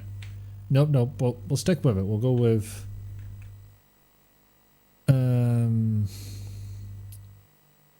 yeah, so actually no, we've got the Space Quest ones in there. That's not what I was meaning to do. So I have wasted a bunch of time. Shit. Looked pretty good to you too. Excellent. Things are working, which is a small mercy. Best quest free. Yep. The Space Quest free is the best quest. I will happily sit upon that hill. Maybe not die upon it, but you know, maybe like set up a souvenir stand or something. You know, I'm making a statement, but I'm not making a permanent fixture. You know, I am gluing my colours to the mast rather than nailing them. Taking some paracetamol, hopefully that'll stop your eye hurting. Sounds like it was either a particularly bad one or just eyes get irritated very easily. Like I got an eye poke once that I was feeling at least an hour later. Right, so I actually want out of the filtering, and it doesn't look like it's happening because this thing hates me. Okay, so if I go right shift now, there we go. So what I actually meant to do was monkey. You do love the game, it's just the right level of fun and moon logic. I just like the openness of it, frankly. Search monkey. Actually, let's search secrets of monkey. SQ4 is just, yeah. And SQ1 is Sierra cheap devs at its finest. For Space Quest, you kind of have to go in knowing what you're going to get. Like, the game's going to try and kill you, and it's going to try and be funny about it. If you accept that going in, fair enough. Cat eye lenses seem way thicker than other coloured contacts for some reason, so if they fold, it bloody hurts. Oh, that. I've never tried contact lenses, and that sounds... That does not sound fun. Be careful, you can get an ulcer on your eye if you've scratched it. If not better, with pain relief, might need topical treatment. I've been mostly lucky with my eyes in that regard, although... that is my reminder that I should probably stick on the reading glasses at this point. I might need to do a bit of reading in a bit. Oh, hold on, is this... Oh, yeah, that did not work at all. And frankly, I don't think M was the right place to be in the first place. Balls this one up, haven't I? I didn't mean to spend quite so much time with searching for files, but that has appeared to be how it's happened. Alright, come on. Come on. I realise my mistake. You can stop doing whatever search you're trying to do right now. Stop it. Stop it. But yeah, there may be a bit of an improvement if I go through and remove all the AGA versions that I can't run. Of course, then I'll end up getting an AGA capable machine and then just have to reverse the whole process. But that is another day.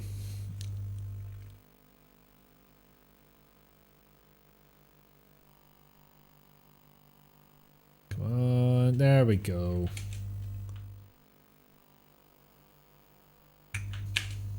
In fact, I got the... Yeah, was I searching for Secret of Monkey Island in the wrong folder? I think I was. So, go back here. Monkey Island.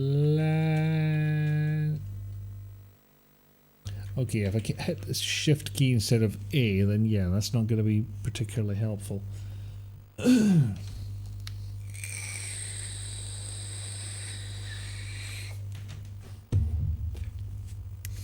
Hello. Oh, that did not work. Hello. Odd question for you, Willow. Is it often you find that veterinary advice crosses over with human advice?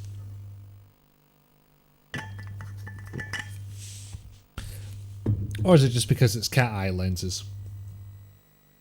I'll get my coat and leave. That was terrible. I acknowledge this. Okay, that's DE, that's fur, that's sp. Hello, was that for you? Yes, it was for you.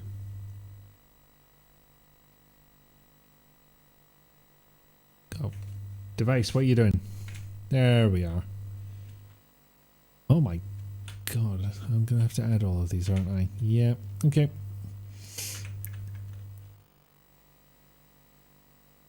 That's the first one, and that is also the first one. That's confusing. 2, 3, 4, 5, and 6, and 7, and 8, and 9, and 10, and 11.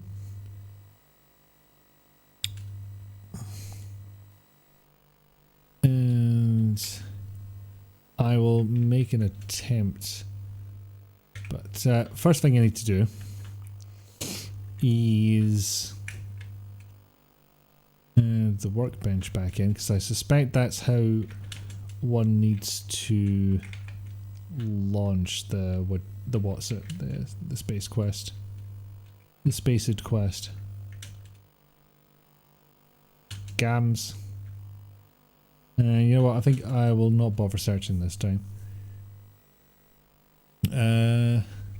Cat curling can have side effects.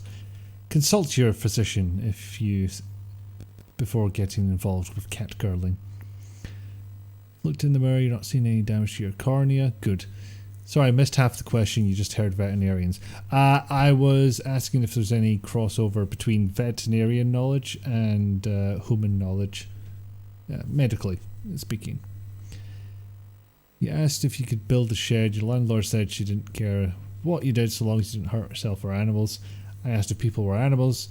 She said sometimes. Good lawyer. I think it was just a bad poke. Oh, very much so.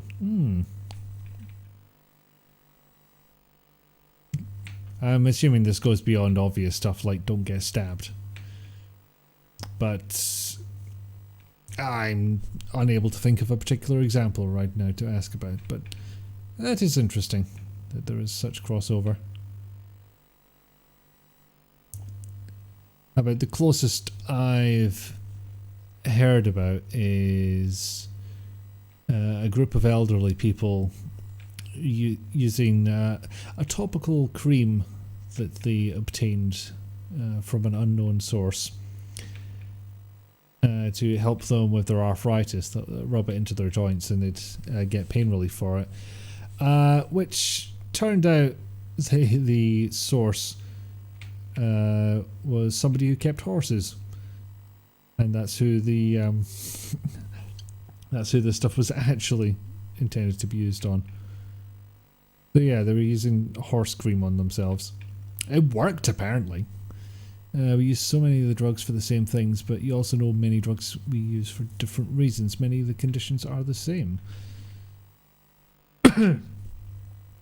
Well, if there are diseases that cross over, yeah, there's those. It sounds right. This is more widespread than I had actually known. Space Quest 4 DE.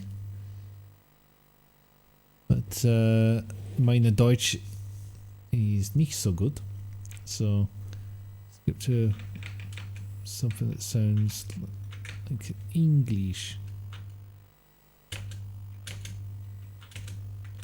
Purely because I am a basic bitch and I speak one language with any level of confidence. Wait, I just added 5 twice. What? Why is there 2 5s, 2 6s, and 3 7s? Who did this to you? Right, save that. Skip very quickly on to the workbench and see if we can load Space Quest that way. The huge black market in antibiotics, if you know what veterinary supplies roll off human grade production lines. I mean, horse shampoo works great. I did not know that. And then there's ketamine. Difference is you know how to use them in people and animals. Not many doctors know what to use in pets. Didn't I load those files? What files?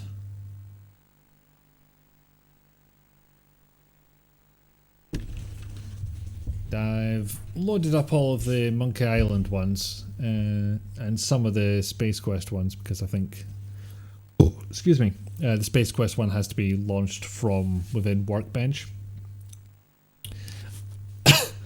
Although I will say I don't remember this much colour in Workbench. You asked who did that to them? Are you suggesting I did this to myself? How could you? How dare you? You horse shampoo user, which is a perfectly legit thing that I'm not going to judge, actually. Never mind. Hey, guess what I'm going to do? I'm going to swap ports again. Whee!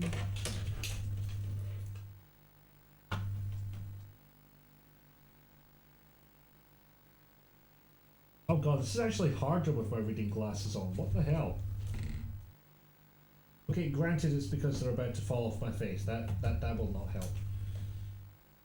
Ugh. And no, my still fucked for some reason. In fact, I cannot do anything with this. Okay, switching it off for a couple of seconds. Let it calm down. And then switch it back on again. In fact, doctors make the worst owners like by far. You've known so many have decided to treat their pets themselves and ended up giving their pets a drug that's toxic to them or the wrong dose. Oh no. Mane and Tail just straight up advertises itself as a human shampoo that's also good for horses. Well, fair enough if it works for them. Like, I imagine shampoos should be safe enough that you don't need any like special dispensation. I don't know what the term would be, but you don't need like FDA approval or anything. It was a whim because you saw it on store shelves, but worked a treat. And apparently you've been hanging around Europeans too long if you use phrases like that. Oh, it was the same one. Oh, fair enough. Works great if you're growing your hair out. Well, that is precisely the problem with me growing my hair. It grows outwards.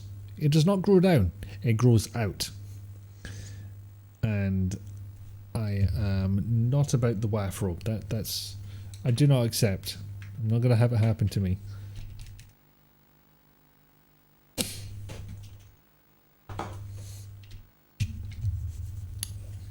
Bloody hell, what's going on with this thing?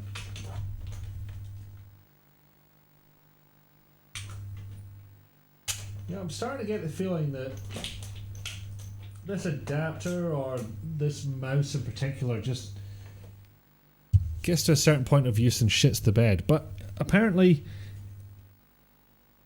it has not been reached yet for this has decided to work.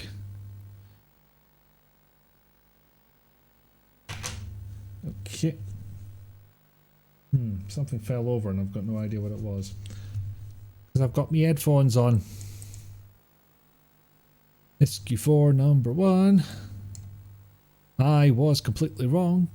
You don't load from Workbench. That was a waste of time. Ba-da-ba-da-da. So that should still be on Space Quest 4. We'll try loading that from scratch again. That's something I didn't know when I first got an Amiga, is that basically everything booted excuse me, everything basically booted from disk. There are some things that'll launch from Workbench, but most of them don't. You know, that showed blue at first and then it showed the Workbench disk, so I'm gonna give it a second. Doctors can be the worst at a lot of things, like military officers, judges and pilots. They're used to being in control of their own little speciality. Then show them a car and suddenly it's all, just replace the blinker fluid and it'll be fine. Your opinions on doctors and trial and error medicine may be colouring that statement. Oh dear. Okay, unfortunately Space Quest 4 does not want to load. So we'll try Monkey 2 again. I don't know where I'm from, frankly.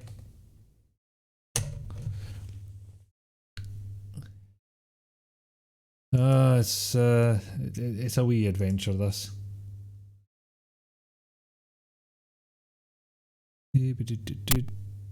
Oh, I heard noise. It doing a thing. It's doing a blue, which is a start, I guess. Oh, it's picked up the mouse this time. I think it might have been just shitting itself because the gamepad was plugged in. Or I plugged it in wrong and I've been bending pins all night without realising it. That's also a possibility.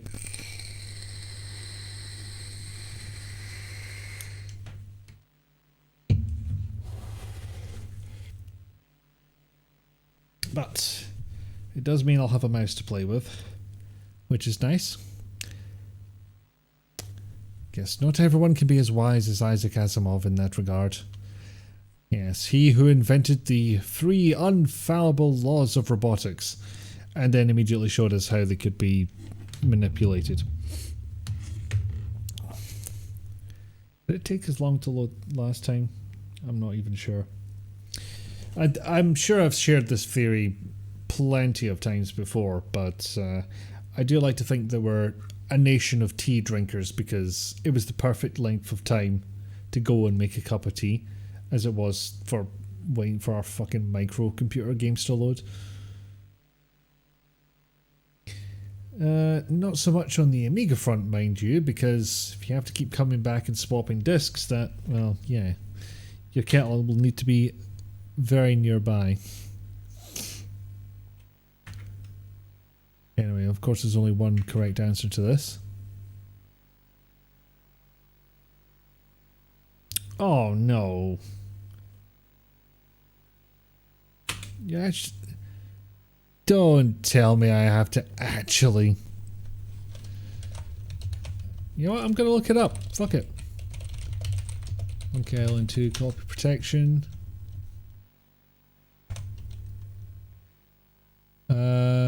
No, that's Dial-A-Pirate, that's for the first game. But I didn't put Monkey Island 2, I put in Monkey Island, so what was I expecting?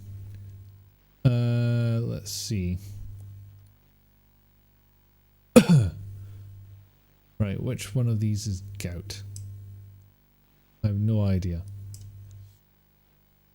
It's kind of cool that there's an interactive code wheel for this thing. Oh, here it is.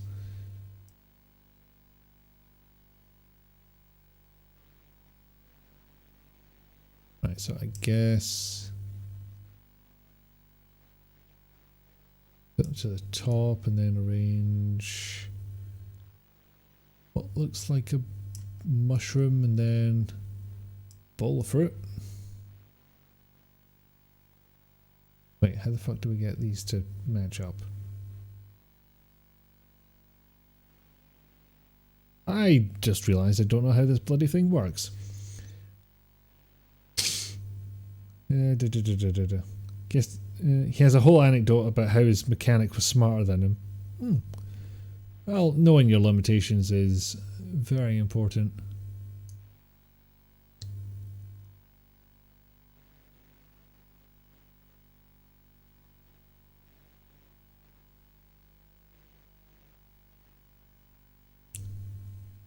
Gonna try 45, 51.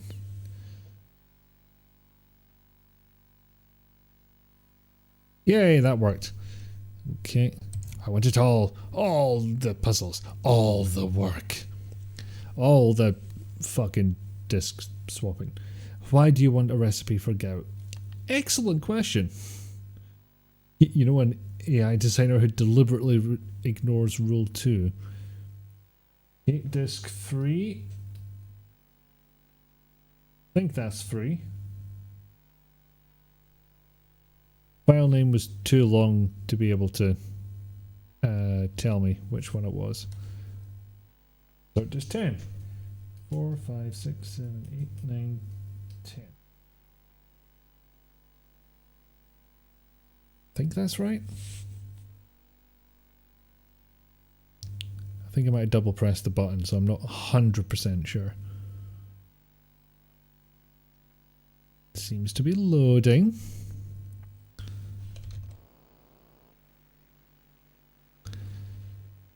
We wait with bated breath. There we go. This actually looks pretty good.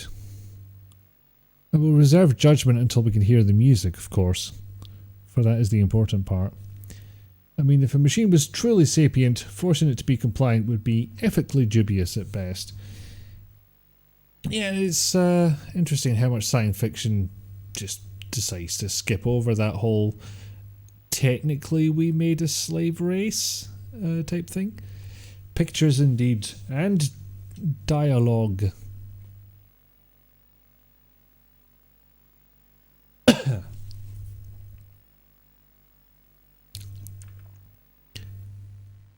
Although, frankly, when we've got the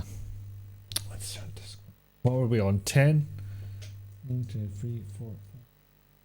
Actually, I can just go back until it switches to something that's not monkey 2 and then go back one, which is much easier. I mean, the whole point of Asimov's story was the way the rules went pear-shaped. Indeed. But they do sound bulletproof at first, which is the interesting bit.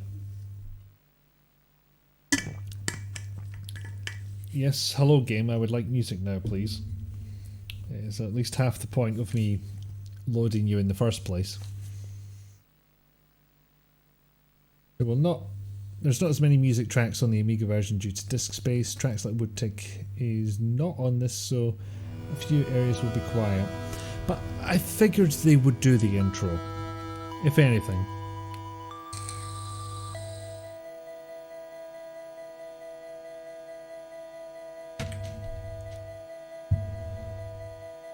It's a shame though, because Woodtick is cracking. Wait for it.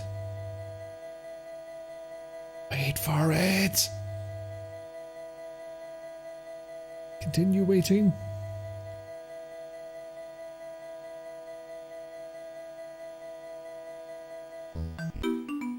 There it is. Had to load a bit more.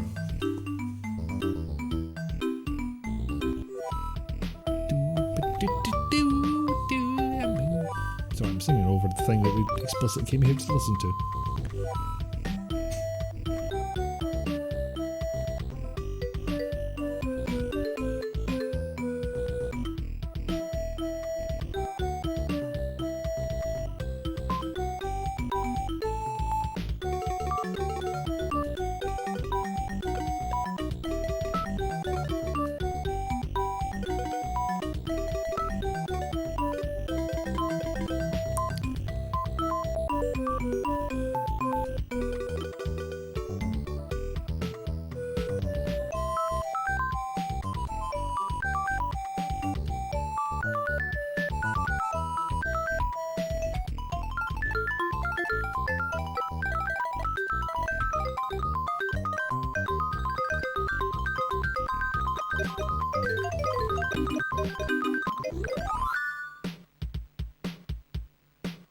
I'm curious about some of those missed notes.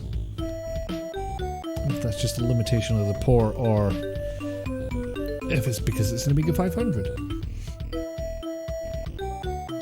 But come to think of it, this was something of a virtual machine type implementation as well, wasn't it?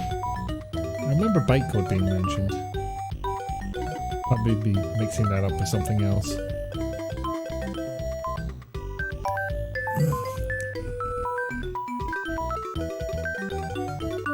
But man, not having WoodTech on here, that's a shame. Also makes the iMuse credit a bit funnier. It's like one of the most famous pieces of iMuse music. Good thing about WHD load versions is it eliminates disk swapping and loading times are faster. That does sound pretty fucking good, honestly. But now we'll get some big sprites at least. Eventually. I think that's her point, since she's training the AI using stories to establish causality and giving it goals it wants to achieve. Survival is an important goal and incompatible with Rule 2 if a person could just say delete yourself. Man, first moment of human freezing was met with, why should that matter, really reinforce how alien this thing is. Limitations of a single disk at once really does make each room a problem. Never appreciated installations at the time, but they're a huge win. Yeah. I mean, the fact that those made their ways onto console. But I guess it makes sense once the switch over to discs was established.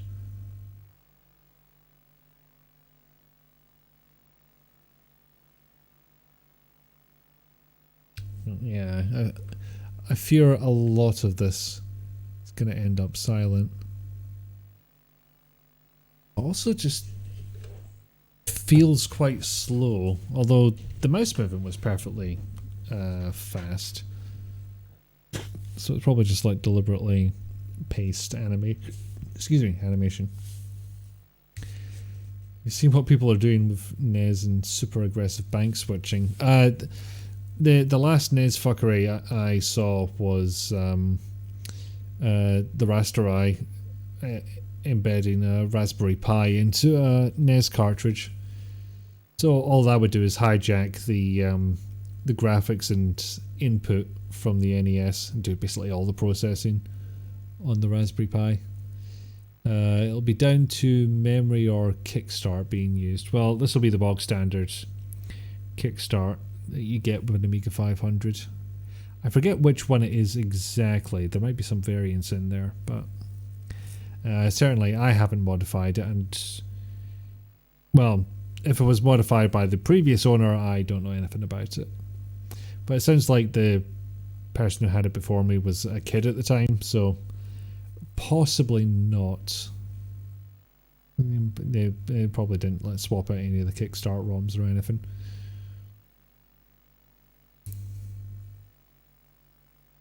Yeah, I can kind of see why Nintendo stuck with cartridges when everyone else abandoned them, because they saw the benefit of having that almost instantaneous load time. Although later N64 games also had at least some degree of loading, or at least delay. Up to a certain point, it was just always going to happen. You see, the background's smooth scrolling, but yeah. Yeah, I've just realised that the first 3 games all have a joke about how much games cost.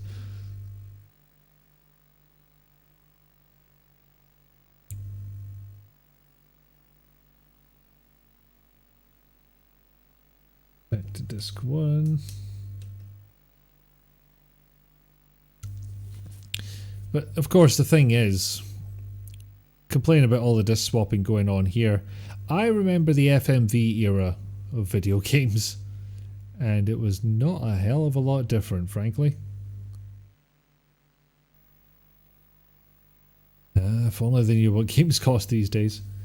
You know, I'm kind of surprised they don't... Oh, there it is.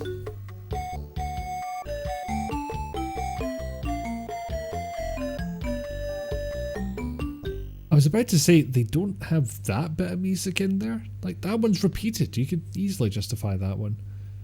And disc 2. Group's using a stock NES with a reasonably realistic memory mapper to run basically perfect control over colour and pixel placement. Ooh. Because I know, certainly with the Raspberry Pi one that I was talking about earlier, there is some alterations made. So it used to be the palette would be limited to like 3 for a block of 9 pixels, I want to say. But they could just change the memory in the background for what palette was being used. And increase, you know, so you could set any color you wanted for a particular. Oh god, I don't remember the actual definitions of it, but.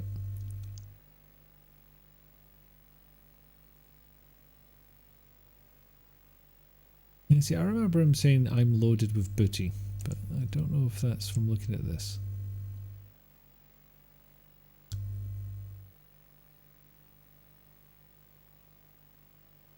No, I'll try it once more.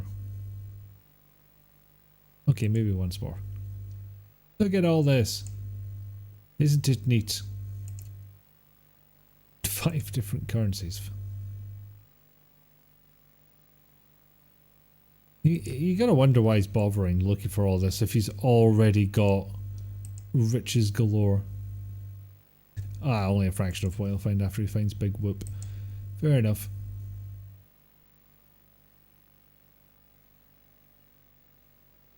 That is a long ass delay for picking up a spade. Sorry, shovel. Pain in your eyes subsiding, you're gonna be okay. Yay! Okay, do we get this bit of music though? Give it a second. So yeah, it's definitely slower, and the floppy drive swapping is absolute hell. But at least they got this music in. And it does look pretty nice. I think I'll explore a bit more of Woodtick and see how it looks.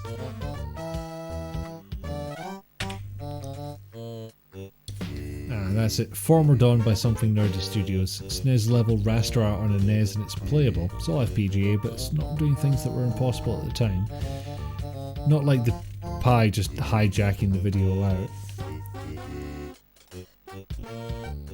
I mean, if it's all contained within the cartridge, then it's... I believe the Raspberry says is, you know, it's not much different to, like, the Super FX chip. It's within the cartridge. It's technically doable. It's somehow able to be powered through the cartridge port. And who eats the donuts and roughs up the transients? Must be down to memory. You've seen it a lot faster on an Amiga. Yeah. Cause I don't know what's in there, whether it's more memory or fast memory or what. Or indeed, if the game is even utilising it. So yeah, I should bear in mind that if things are running shit on this machine, it could just be because it is the lowliest of Amigas.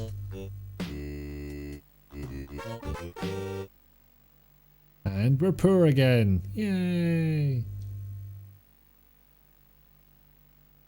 Okay, what disc do you want this time?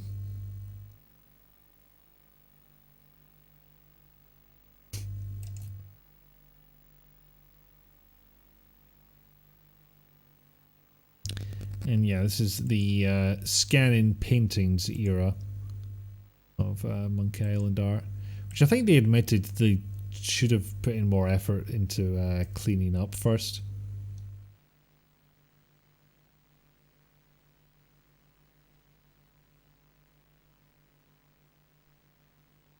You enjoy neat stuff in general, and the Pi is cool, but using the CPU and RAM the way it was meant to be used and just feeding data is pretty neat. Limitations breed creativity. I suppose, yeah, the Pi is using not only vastly higher amounts of processing power, but Much more RAM as well. Although you're a hack programmer, you just made your first enum. Well, congratulations. You are moving on from magic numbers, and I salute that endeavour entirely. Yeah, see, this looks like it's on parity with the PC release, mostly. I mean, maybe some changes in the colour around there. 1 second, I'm just going to upscale it a bit more. I've been running it much lower level because it had been flickering for other things. I don't think it's liking that level. Oh god, what? Nope, stop it, stop that. Those are weird noises and you shouldn't.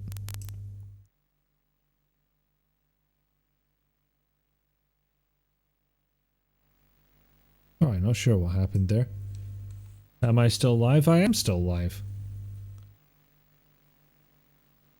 How about you? Have you just woken up or are you already heading to the train place? Thank you very much for...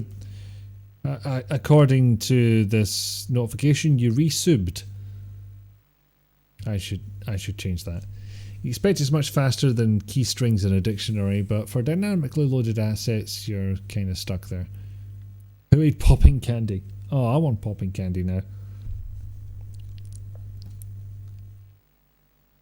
Okay, I will make one last ditch effort to get a VGA Space Quest working, but I will very quickly pee first, so I'll be back in a minute, okay?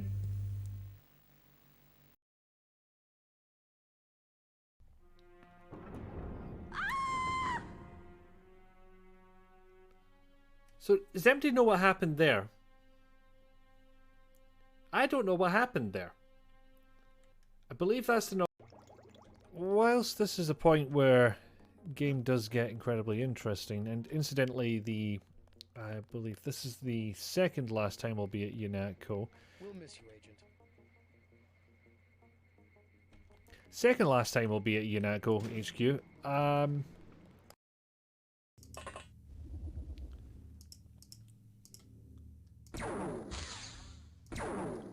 And this is where I'll find out that it actually kills your TU maximum or something like that.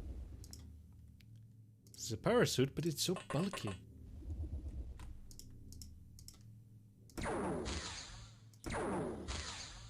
come on, that first one went down so quickly. I got used to it.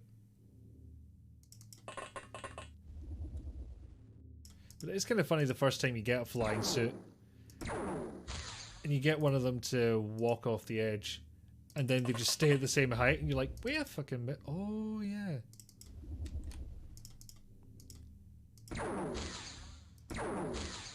Oh, this is horrendous.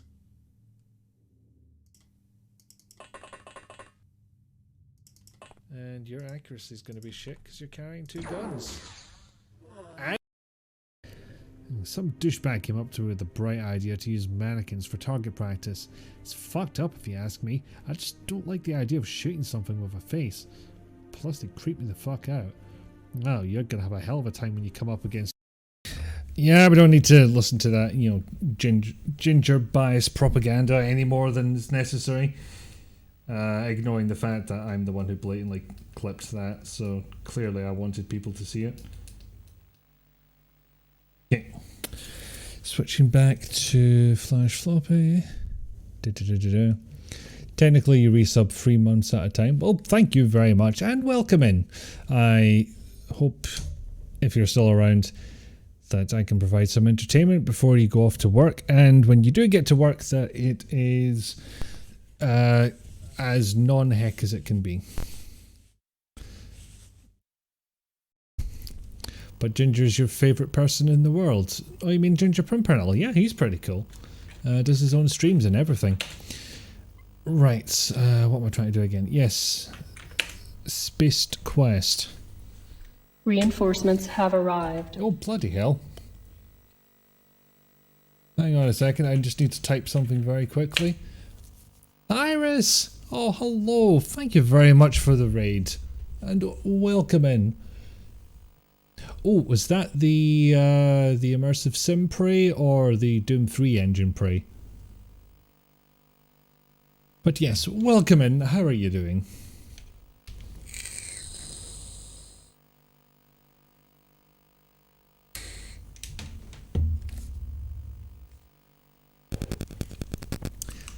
Yeah, the 2018 Prey with the mimics. So many mimics. Oh, that is a good game though. I don't enjoy. How are you getting on with it? Were you starting it tonight? But yes, thank you very much for the raid. The second of the night, which is incredibly spiffing. Also, I'm going to need to put a noise filter on the HDMI capture because it is doing silly buggers. Oh, I had one on the line in, that's why I don't already have one. Right, so yeah, there we go. The search has actually done a thing.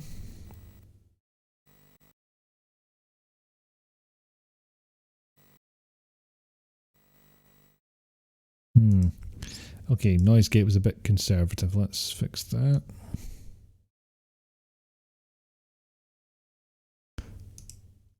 Right, there we go. So, they freak you out so much. Oh, I get that. So you forget about them for a little while and then suddenly it's like, ah, no, fuck you. You've been playing for a while, but it, as well as the Moon Crash DLC, are free on Epic, so you've been playing it. Excellent. I should get back into trying Moon Crash. I gave it a bit of a go and kind of bounced off it, but I think I'd been playing the whole last game all the way through before that, so I was maybe just like a bit burnt out on it. Should go back to it though, because it does sound interesting. And according to Game Maker's Toolkit, it does a bunch of the roguelike stuff better than the time loop stuff better than Deathloop did, which I've also been trying to get through and honestly bouncing off a little bit as well. For you, it's when a mimic appears right in front of you, then scurries off so fast you lose it. So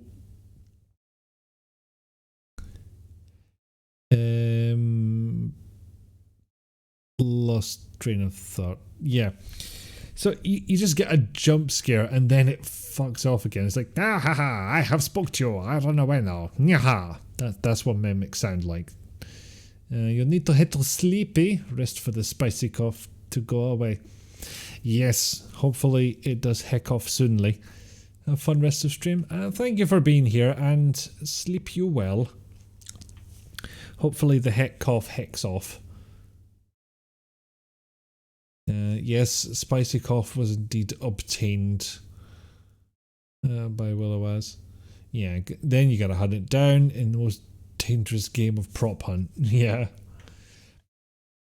Okay, I swear this thing, if it is searching, it's hit a brick wall or something and it's just decided, no, I don't want to work anymore. Isn't Moon Crash what kind of led to Deathloop? As far as I know, yeah.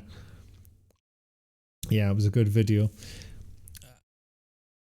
You know, weirdly enough, I've seen a fair few Game Maker's Toolkit videos, but I've never done the proper binge.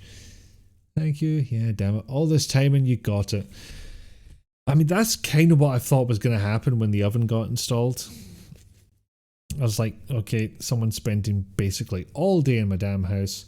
If I'm going to catch it any time, it's going to be this.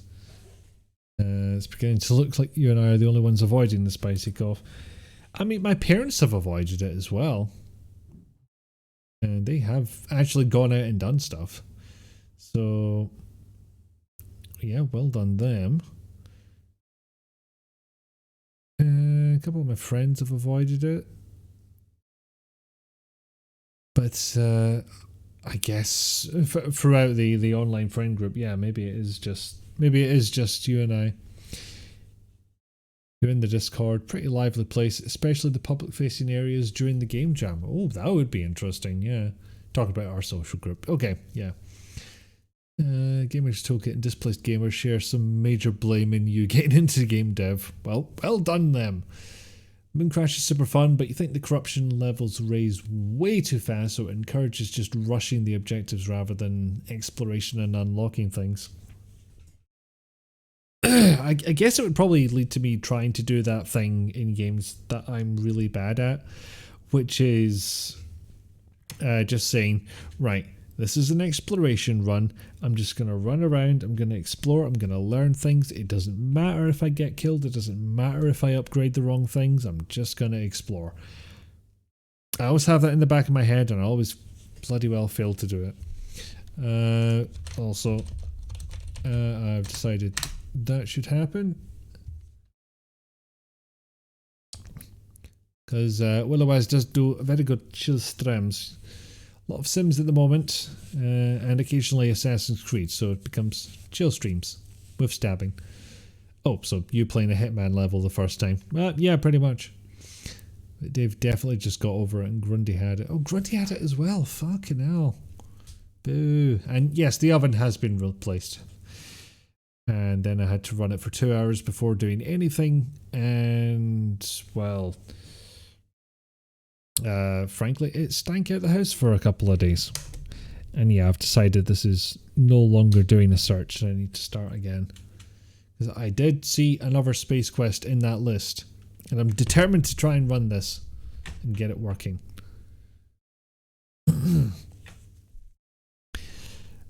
And yeah, it seems like if there's a time to catch it and, for lack of better terms, get it over with, it would appear to be now. But I am neither in the mood to fuck around nor find out. I've known people who've gotten it and had a rough time. I've known people who've got it and had a bad couple of days. I've known people who've caught it and are still suffering from long COVID. It does not feel like a very good dice roll to make. And now I can bake a cake, but I can bake as many cakes as I did previously. That would be 0. That would be 0 cakes. No, my priority for testing out the new oven was pizza. Well, first thing I put in it was fish and chips. And it slightly overdid the chips, so clearly it's more powerful than the previous oven. That's a good start. Being a Midwestern hermit has never seemed so perfect. Like, I'm pretty hermity myself. I think that has contributed to me being able to avoid this. Plus, I work in a job where working from home is a fairly plausible option. You caught it and you'd rather not talk about what happened. Nope, fair. Oh, sucks. Kind of hoping that if you have to get it, it'll be August, September, so you could be over it for your visit. Yeah, get it out of the way then, and then hopefully that gives you a period of immunity.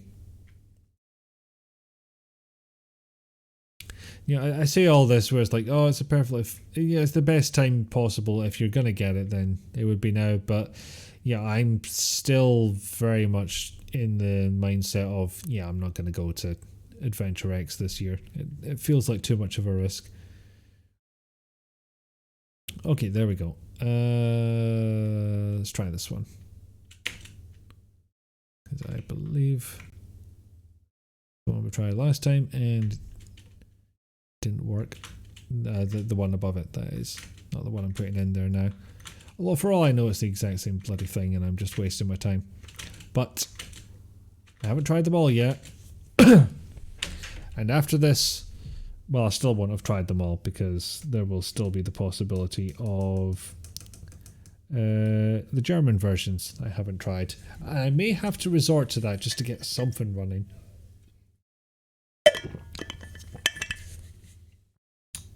Looks like it doesn't want to run. So once again, we'll try a reset. We'll leave it for a couple of seconds. That's the scary thing. Your aunt and uncle got it and they said it wasn't as bad as the normal flu. Others get horrible consequences. You've got like an 8 to 10% mortality rate given your health, so you're going to stay home best you can. Yeah, 100% fair. Never get risk to take, in your opinion, so precautions are taken. I mean, I can't think of anything that would possibly compromise my health to the point where, like COVID would be a particular issue.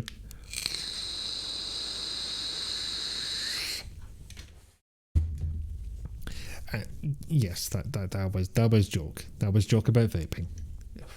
Probably does put me at risk. Unfortunately, stopping vaping is easier said than done. Managed to cut down a little bit, but it is still slow going. Figure being over at that time means you can watch the live stream of the talks mixed in with normal hangout stuff of games and shows. Yep, that sounds reasonable. I can't remember if it's done for free or if you have to have a ticket, but I think they streamed it on Twitch last time, so yeah, I don't see another way they can do it. Oh good, don't need to make a dark joke. Yeah.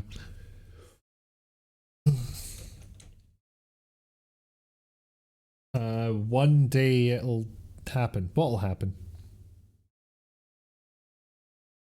Okay, I really does not want to boot Space Quest 4 Disc 1. Let's try one of the other Space Quest 4 discs. Nope. 4.3? Could be weird that like one of them is the play disc. 4.4?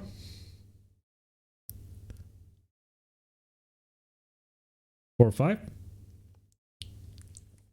Have to wait a second for the Amiga to try and check for another disc. 4.6?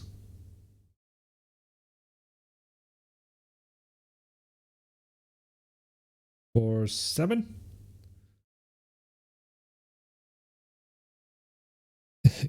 Yes, one day I will quit Vainglorious.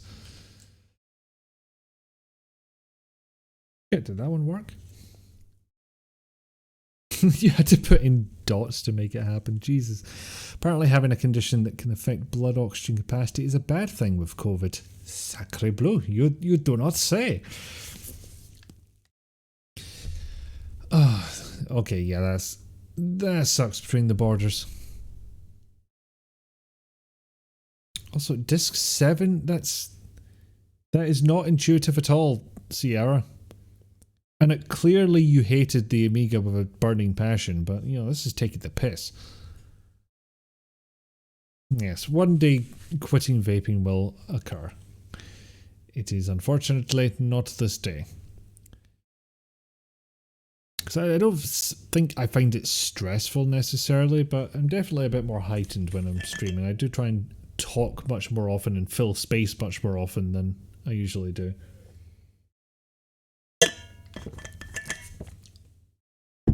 And in a way I feel like it's actually good that the vaping sounds show up on the stream.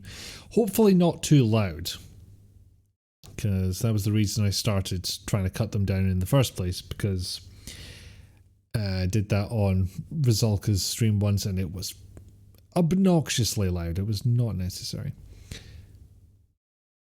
Imagine it would be great for people with double-ended hernias. I am not familiar enough with that condition to comment.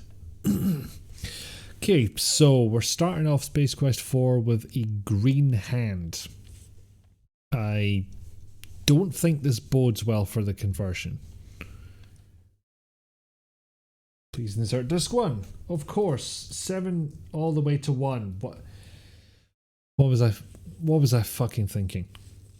Why wouldn't it be that order of discs? Okay, do you want me to click or are you going to load it yourself? You're going to load it yourself. Okay, thank you. Insert startup disk. Which one's the fucking startup disk?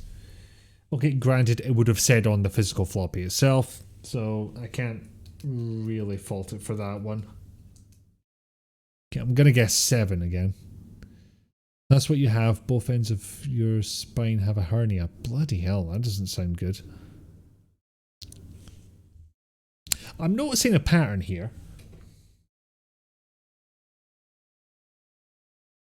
Is this going to turn out that's how Sierra did copy protection?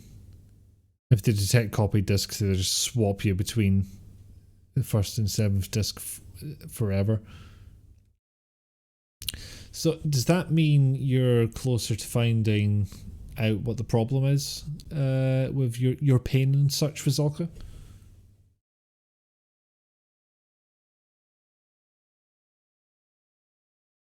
Because you had your MRI, so I was very much hoping that that would reveal some kind of new information. Okay, so apparently it's not disk 2 that's the startup disk. Nor is it disk 3. It's a big thing to do, quitting, but you're confident I can do it. No matter how many times it takes, it's all good. You know a guy who's quit hard drugs, lost £100 and become a fitness instructor. He and his wife also do farm work. He said quitting smoking was the hardest thing he ever did. Jesus. Yeah. One thing I think I've got on my side is that I think it's more habit at this point than it is nicotine dependency. At least, I hope so, because to borrow a popular phrase, nicotine is a hell of a drug. But I'm on the lowest possible amount for vaping. Oh, there we go. Found the right one. No idea which disc number it was. It found the second hernia. Right. So is there a plan for sorting that? I mean, I fucking hope so, because otherwise they just told you, there's something wrong with you. We can't do fuck all. Please give us thousands of dollars. And that would suck. Okay, so we're into differing territory already. Like, it took me a full-on hour since my first try, but we did it! We got Space Quest 4 to display a thing.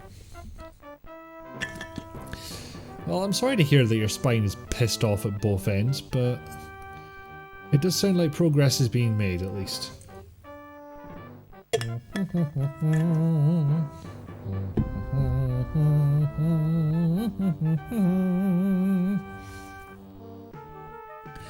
I wonder if this if this has got a fucky palette. Does this have the same problem with the crest polishing puzzle?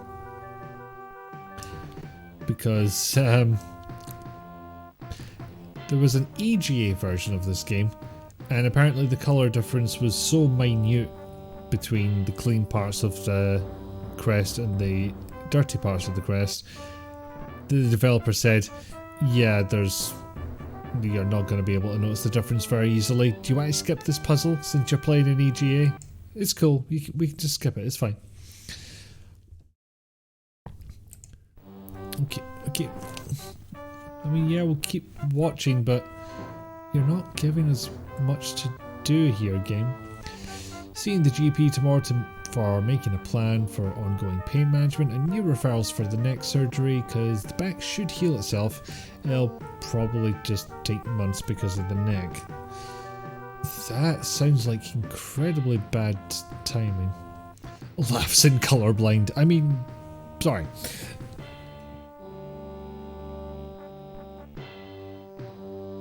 I mean, from what I'm seeing, things are improving for colorblind people in the modern gaming era. Plenty more that could be done, but I am seeing far more games with colorblind options these days than I ever have in my life. So, you know, it's a start. And now I have to remember what the bloody startup disc was. Okay, I'm gonna guess 6. I wasn't counting properly last time. It was not 6. Was it 5? No, I counted 5. Maybe it was 7 and it just made me dart between startup and 1 that fucking many times.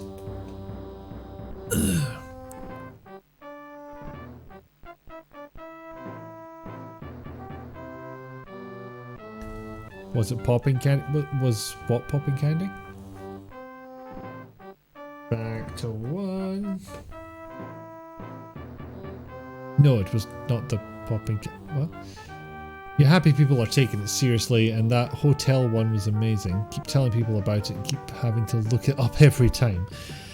I was about to ask what it was, but it sounds like it will have to be looked up first.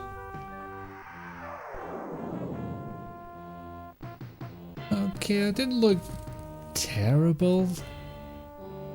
There's some obvious fuckery going on with the colours, and you know, it's taken a hell of a long time to get there. It seems when you swap disc there's a popping candy noise. Interesting. At least they keep the audio in RAM so it keeps playing during loading. That is nice.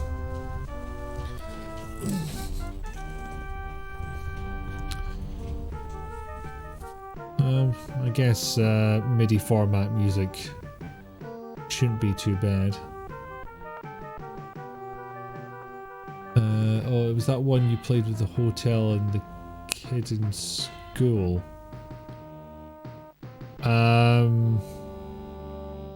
The Spectrum Retreat? Oh yeah, there was a kid in that. That was the part that was confusing me, because you mentioned the... Fucking hell.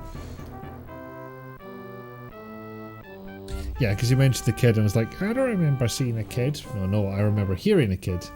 Hey strangers, welcome in. Where's that emote from? That looks amazing. And god damn it, because I've got the chat paused on delay thing. Zombie shit. We rejoin our friend and semi-hero Roger Wilco as he rockets back towards his home. Oh fuck, I was too late. Kid in School makes you think Willy Beamish. Yes, it was a very different beast from Willy Beamish, that game. You don't want to just casually spoil the plot. Yeah, let's leave it there in that case. That's a good call. Arrakis. Dune. Desert planet. Yeah, I'm not reading that out loud, just all good.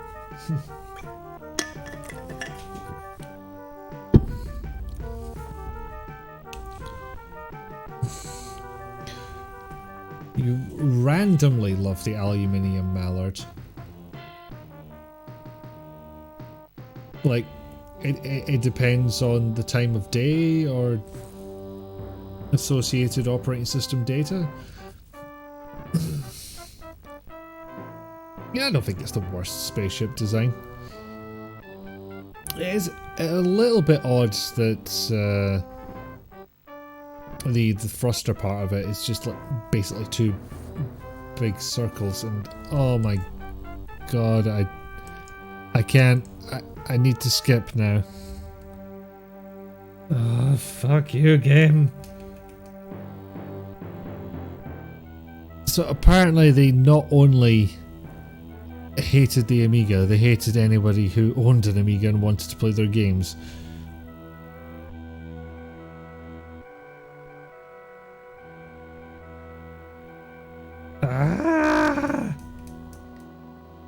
It seemed like such a good idea at the time. John, the descent to his cosmic canteen. He's unaware that his interest has been generated regarding his fate. Fucking fuck. Oh my god. Oh my god, what the fuck barbecue? What? What indeed. Skip it. Just show me some more colour fuckery, please. And maybe not take half an hour to get there.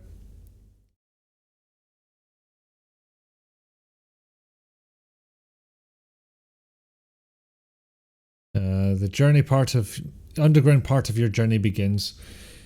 Well, enjoy as much as work it allows you to do so. We'll be very much close to done soon anyway. Just, I want to get to a playable part of this, and then I can leave happy. Then I can be like, okay, why did you cycle through all the verbs? What's going on, game? What's on the fucking startup disk that makes you want to switch back to it so often? I don't get it.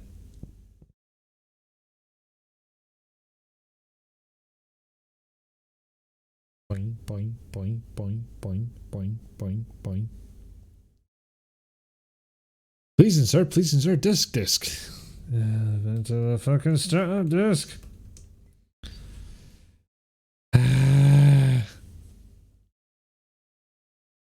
Like, it's been 4 hours. I'm out of vamping. I'm doing my best here. Okay, I'm convinced that it's either Sierra actively hated the Amiga and all who used her, or this is some copy protection that's getting triggered, and there's a fucking massive joke at my expense, which, in fairness, would be a very Space Quest thing to do.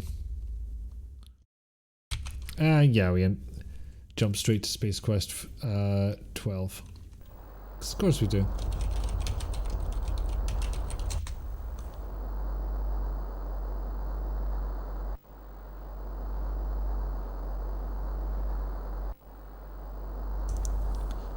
I mean, there are some differences in the colours.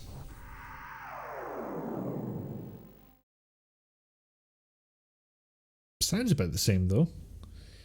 And some changes in how many fucking disc swap. I should have started a counter at this point, but I mean, there's only so much you can fit into a 32-bit integer, and we might have already passed that. Because fucking hell.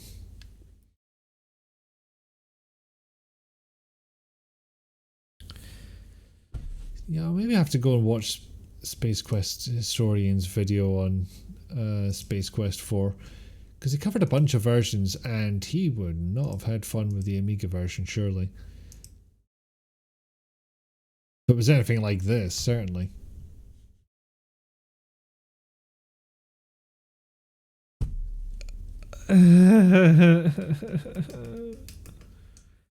Maybe Sierra just hate me. Granted, I have been taking the piss out of their design ethos for a number of years now.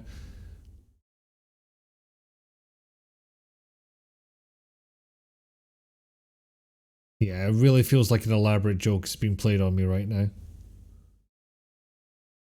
Okay, this coloration disappoints even you. You remember an OX video on it? I should know who OX is, I'm pretty sure, but it's not springing to mind. Could you please enlighten me?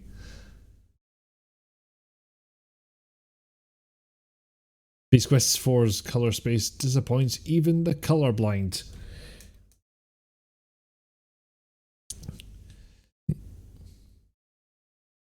Well, the Amiga version, you mean? Yes. I don't know if the original game is any better. I can't remember it well enough, but it seemed fine. Very much not a expert in colourblindness. They saw into the future and plotted their revenge in advance. I mean, fucking clearly. I don't even remember the plot. No, fuck this. Fuck this thing. Fuck it. Fuck it in the face. Fucking fuck the fucking fucker. That's enough. That is enough. Okay. Okay, let's have a look at someone we can read. Oh my god, that thing shut my brain down, I swear to fuck. Okay, I've not seen anyone in particular to raid into. I don't think there's anything particularly similar, so I might just leave it there.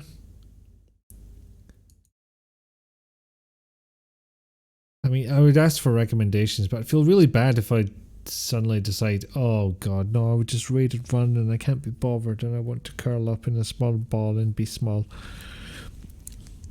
So I might just leave it.